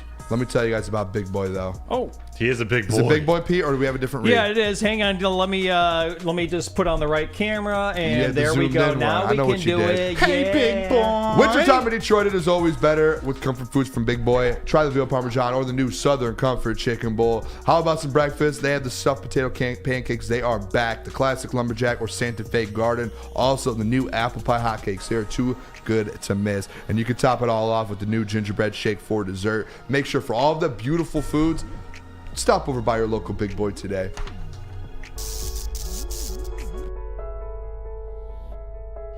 We've just received word. The world's cannabis supply has vanished. The public is outraged and has taken to the streets in response to this tragedy. The individual responsible acted alone, and we can only hope they will make things right soon.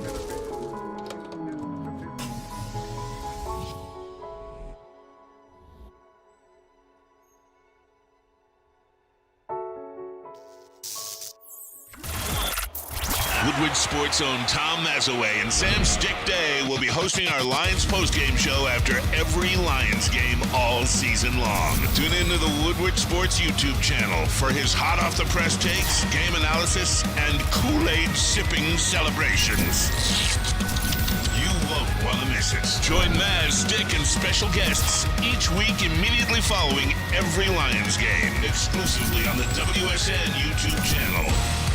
Convenient place to get that big fitness energy? It's Planet Fitness. Join today for just $1 down, $10 a month. With over 2,400 locations and equipment for every workout, you can get in, get energized, and get going. And with free fitness training and most clubs open 24 hours, everyone belongs in the judgment-free zone. So join today for $1 down, $10 a month, no commitment, cancel anytime. What happens when you run a great business for more than 50 years? You expand, you offer more products to more people. That's exactly what Les Stanford did by adding Les Stanford Buick GMC. They got the same great service that customers have come to know and trust, located on Woodward Avenue, just south of 9 Mile. Check them out. Find the brand you want. www.lesstanford.com. All right, welcome back into Woodward Nights with Booner and Broder. Appreciate you guys tuning in here on the Woodward Sports Network, woodwardsports.com. If you guys could all hit that like button for us, we would really appreciate that. We're at 121. Let's get to 140 here by the end of the show. We got 2 quick more segments left. I did see someone in here say, I used to have respect for Booner until he shot out Brandon Katz. Listen, I will backtrack, Katz. We appreciate you in the chat, but don't appreciate some of the comments you're making. How about that? Is that fair? It's not appreciate. It's just wrong. It's wrong. The fact that we're talking about him right now is wrong. It is wrong. I agree. We agree. We can agree. It's like Aaron Rodgers talking about Jimmy Kimmel. Just there's no need. I agree. All right, let's move on from that. Let's not do that anymore. Let's talk about the guy who's brought in everyone for the Detroit Lions. Ignore Broder. Locking on Brad Holmes, the man, the myth, the legend. This man deserves so many flowers. So many, man. I would do anything to him. First thing I want to say about him, that was crazy. First thing I want to support him. Hey, I'm not judging. Just like to shoot straight. Thank you, Nick. First thing I want to say about him, though. Yes. I think last year, this draft that he drafted last year is the best draft class in the NFL in 2023. Out of any team, he went out there. If you go in and you kind of grade out drafts now per team, Detroit number 1. And maybe I'm in a little bubble here in Detroit. I just think what he did bringing in Jahmyr Gibbs, one of the best in the NFL at his position now. Sam Laporta, one of the best in the NFL at his position. Brian Branch, he's on track to be a top safety. I think he can get there. You saw what Aaron Glenn did to C.J. Gardner-Johnson in New Orleans. He's starting to do that for Brian Branch. Yes. That's 3 guys right away.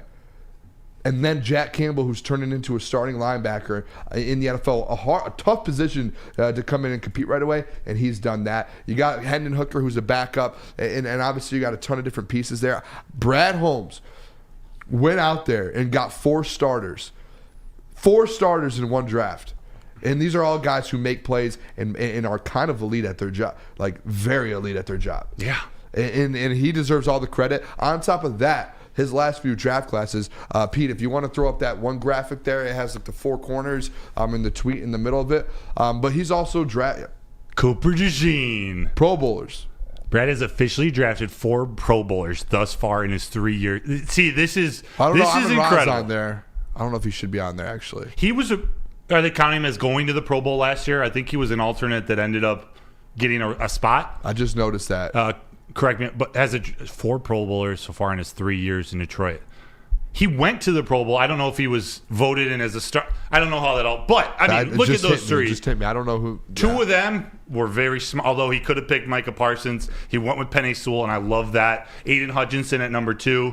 Not worried about either of those 2 guys. Sam Laporta picking him in the 2nd round over Michael Mayer, going tight end. Think of how confused we were all on draft night. So confused. It didn't make sense initially, but then you started to realize, he's doing something. Considering he took Jahmyr Gibbs, running back, linebacker in the 1st round. Yep. That's the thing everyone said not to do. Sam Laporta. There's a very real chance he also drafted the franchise quarterback in this draft. We won't know for a couple years, and it might not happen. It might, but it might. The thing is this draft wasn't the only one. He's gotten guys in the late round. Amon-Ra St. Brown, 4th round. Kirby Joseph, Iffy Malfonzu. He has gotten dudes, and that's why I'm kind of excited for this draft coming up because you need defense. Now he's able to focus on he's already built the offense. Now he can build the defense. Think about he got 4 starters here out of this last draft. Yeah. Think about what he's going to do this draft. You're just giving him more and more. That's why the Booner path and a lot of people at Woodward spending and them were like, I thought the Booner path is just this year. No, this is a full on Detroit Lions rebuild Booner path to where this team's going to be really good for the next 5, 6, 7 years. It's because it all starts the Booner path. It all starts with Brad Holmes. It's because of the team he's building. He knows what he's doing with the cap space, and he knows that he can draft extremely, extremely well. And that's why when you start getting into these little cap situations, when you have a GM that can draft, and you don't have to rely on having to re-sign some guys, there's going to be some guys that end up leaving, but he's going to draft new guys that are going to replace those, and he's going to be elite the next couple of years. And even thinking about coming to you in 2 seconds. Think about the Goff trade or the Stafford to Goff trade, that haul to start. That's a ballsy move, trading your franchise quarterback as your first move. That's worked out. He's also made the picks from the draft capital he's gotten. Also, look at the staff he's put together. He's responsible for this. It's the entire organization. It's been special what Brad Holmes has done. It's just getting started. And speaking of that draft capital that he's accumulated, speaking of that hawk, we have an extra 3rd rounder this year. What does Brad Holmes love to do? Trade in the draft. Move up, move down, move anywhere, get extra picks, get rid of your picks, go up, get your guy.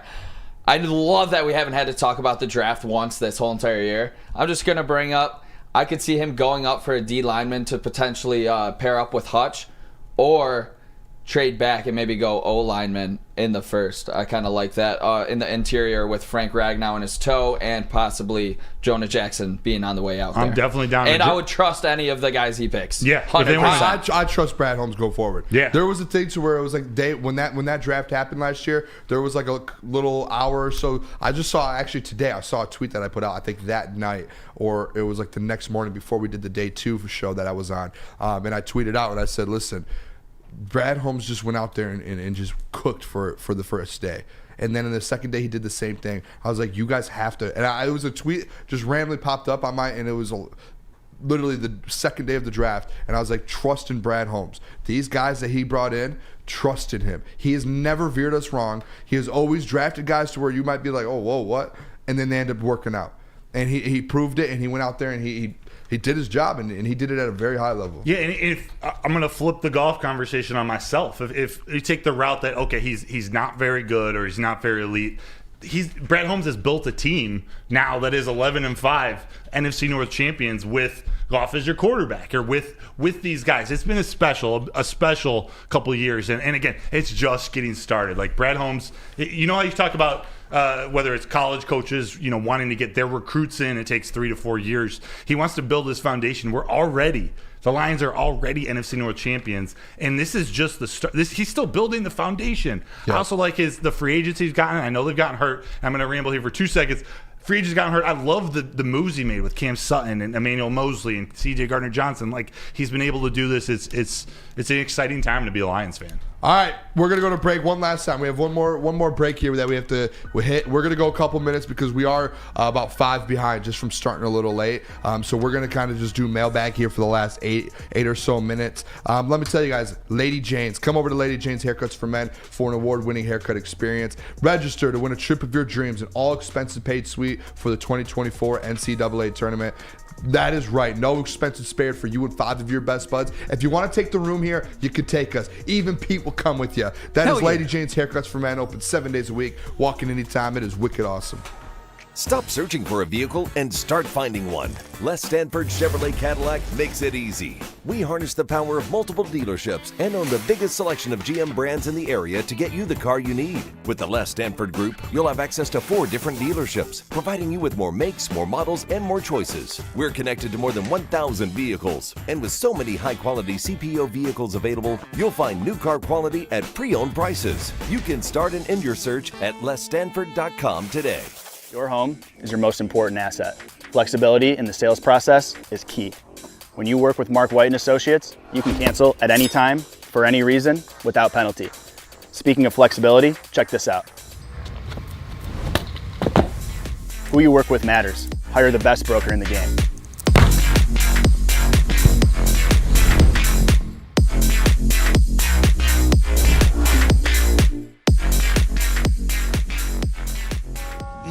Coming to Woodward Sports, Woodward and Main Street, the Woodward Sports Network Detroit Lions show. Let's go! Catch Gabrielle D. Phillips, Matt Broder, and Terry Foster for all the latest news on your Detroit Lions every week. Only on the Woodward Sports Network YouTube channel and woodwardsports.com. Oin! Woodward Sports in Long Drink live this Sunday, starting at 9:30 a.m. It is the official Lions VIP tailgate party sponsored by Bullseye Event Group and Long Drink. It's going to be a bash. Booner's going to be on the pregame show. Braylon, Jeff. Yeah. It's going to be an epic time. It's an all-star lineup. Going to be an epic time. They got food, drinks, entertainment. It's all included. Just get your tickets at bullseyeeventgroup.com, and we'll see you at 9:30 on Sunday. All right, welcome in Woodward Nights with Booner and Broder on the Woodward Sports Network. Appreciate you guys tuning in. As always, make sure you guys hit that like button. We're about 23 away from 150. Let's everyone right now. If everyone hits the like button, we're at 175 people watching. If everyone hits it, we'll hit 150 here by the end of the show. I'm going to start off with this. It's not really a question, but a statement. Sean Staley said, hear me out.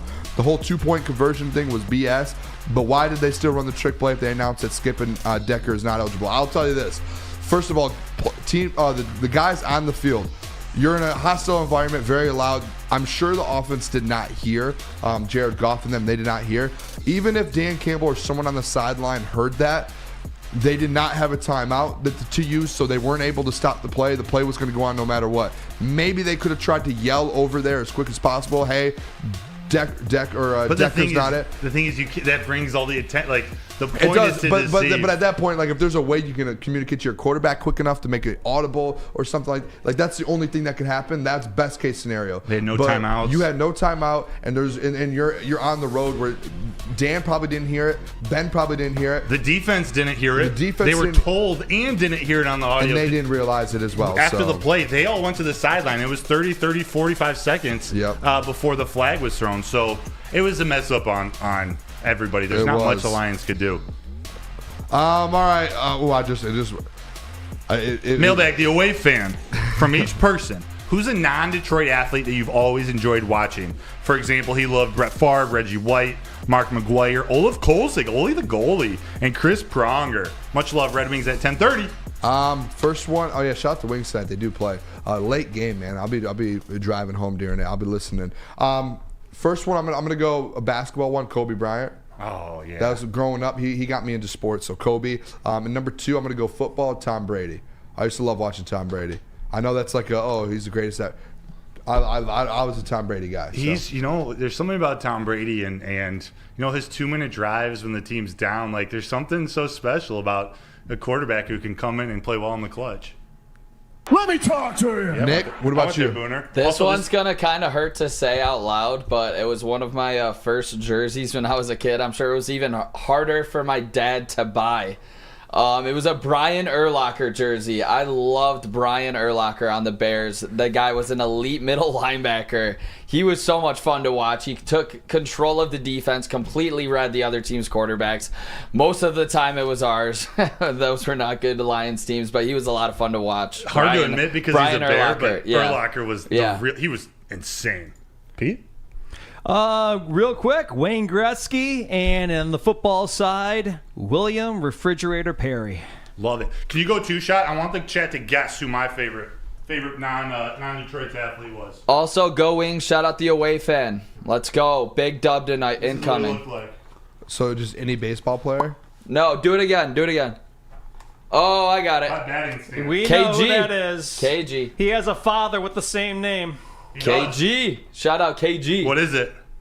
No, our KG. Oh.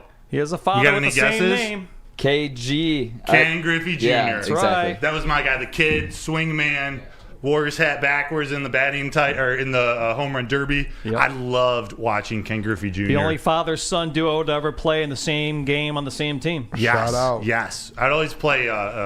My brothers and I we would pitch and hit. We do home run derby in our backyard, and you always try to do your favorite player's batting stance. And he had the sweetest swing. The sweetest swing. Shout out Ken Griffey. Shout out. Junior. This is a question for you kind of here, but Peaceful Tim asked, how many roster spots are currently open for the Lions? That's a good question. Because guys are going to start getting moved around a little bit. You already saw Bugs obviously get waived. The guys are flip-flopping a bit here. I'm not going to be able to give you I don't want to guess. I don't have the answer. They released Anthony Ferksker, their third, or I guess fourth string tight end. I'm just not up to date enough on that as of today. But Peaceful Tim, I'll have an answer for you tomorrow. I love that. Yeah, I'm interested to see that, especially too after this game next Sunday. I think that's when you have to start, like, your playoff roster is going to be locked in. I don't know how all that works because we haven't been in the playoff much, but this one here, answer 14, last one we'll do. Hey crew, Gibbs needs like 85 yards on the ground and Monty needs 25. I think the O-line is going to make that happen. Do you think they both get them the milestone? I do. Last time Gibbs had 80 versus the Vikings, and all he needs is 85 this time. And last time Monty had 55, all he needs is 25. I think they do it. Ben Johnson today, you listened to it too, brother, so correct me if I'm wrong. No, you're right. He did mention, he said, there's two things we're here to coach for. one, to win football games, and two, to help these players out. And if a player is close to a milestone or close to something that is historic, we like to help. He said, I'm not against helping guys get those done. I wouldn't be surprised if they start to run the ball very well, which is what they're good at. That's the bread and butter. And then they just say, hey, let's just finish this off, let them get theirs, and then we'll take them out, and then they're done. And you're winning. You talk to them in the locker room, and you see it. All they care about is supporting their teammates, too. That offensive line wants Gibbs and Montgomery to get that milestone. Every time the offensive line does something, or every time Gibbs and Montgomery do something special, they give credit to the offensive line. Also, Frank Caliendo is calling the Colorado-Arizona game. I got to listen to this after the show. Oh, he's an impressionist. Who's going to call it as? Bill Walton is one of the people hate him. I love watching him call games. And it's the last year he's going to be able to call the Pac-12, as he says, the Conference of Champions, man. Shout out to Bill Walton, man. If you guys haven't watched him commentate, people hate it. It's just like he takes a bunch of shrooms and he does the games. It is one of the most entertaining things ever. He and his Grateful Dead stories. Yep, and especially it's like an 11 o'clock, 10, 12 o'clock game every night on ESPN or the Pac-12 network, and it's him. It's great. Hey, we appreciate you guys tuning in as always. Thank you. More than ever. Sorry, hey, I backtracked my statement from earlier about the cat spot. Just want the people to know that I love everyone. I love our chat. I would do nothing to harm you guys. Appreciate you, Nick. Pete, we really appreciate you, Phil. Everyone, let's go.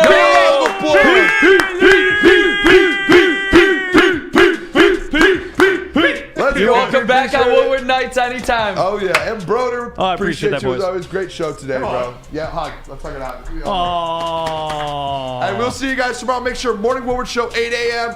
BDE to follow. E&E with Pete after That's that. right. Heavyweights to follow. And then we'll be back 8 p.m. tomorrow night. We'll see you guys tomorrow. Love you guys. Toodles, my G's.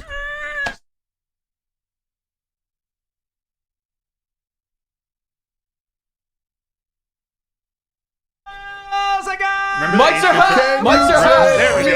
Woodward Sports, Woodward and Main Street. The Woodward Sports Network Detroit Lions Show. Catch Gabrielle D. Phillips, Matt Broder, and Terry Foster for all the latest news on your Detroit Lions every week. Only on the Woodward Sports Network YouTube channel and woodwardsports.com.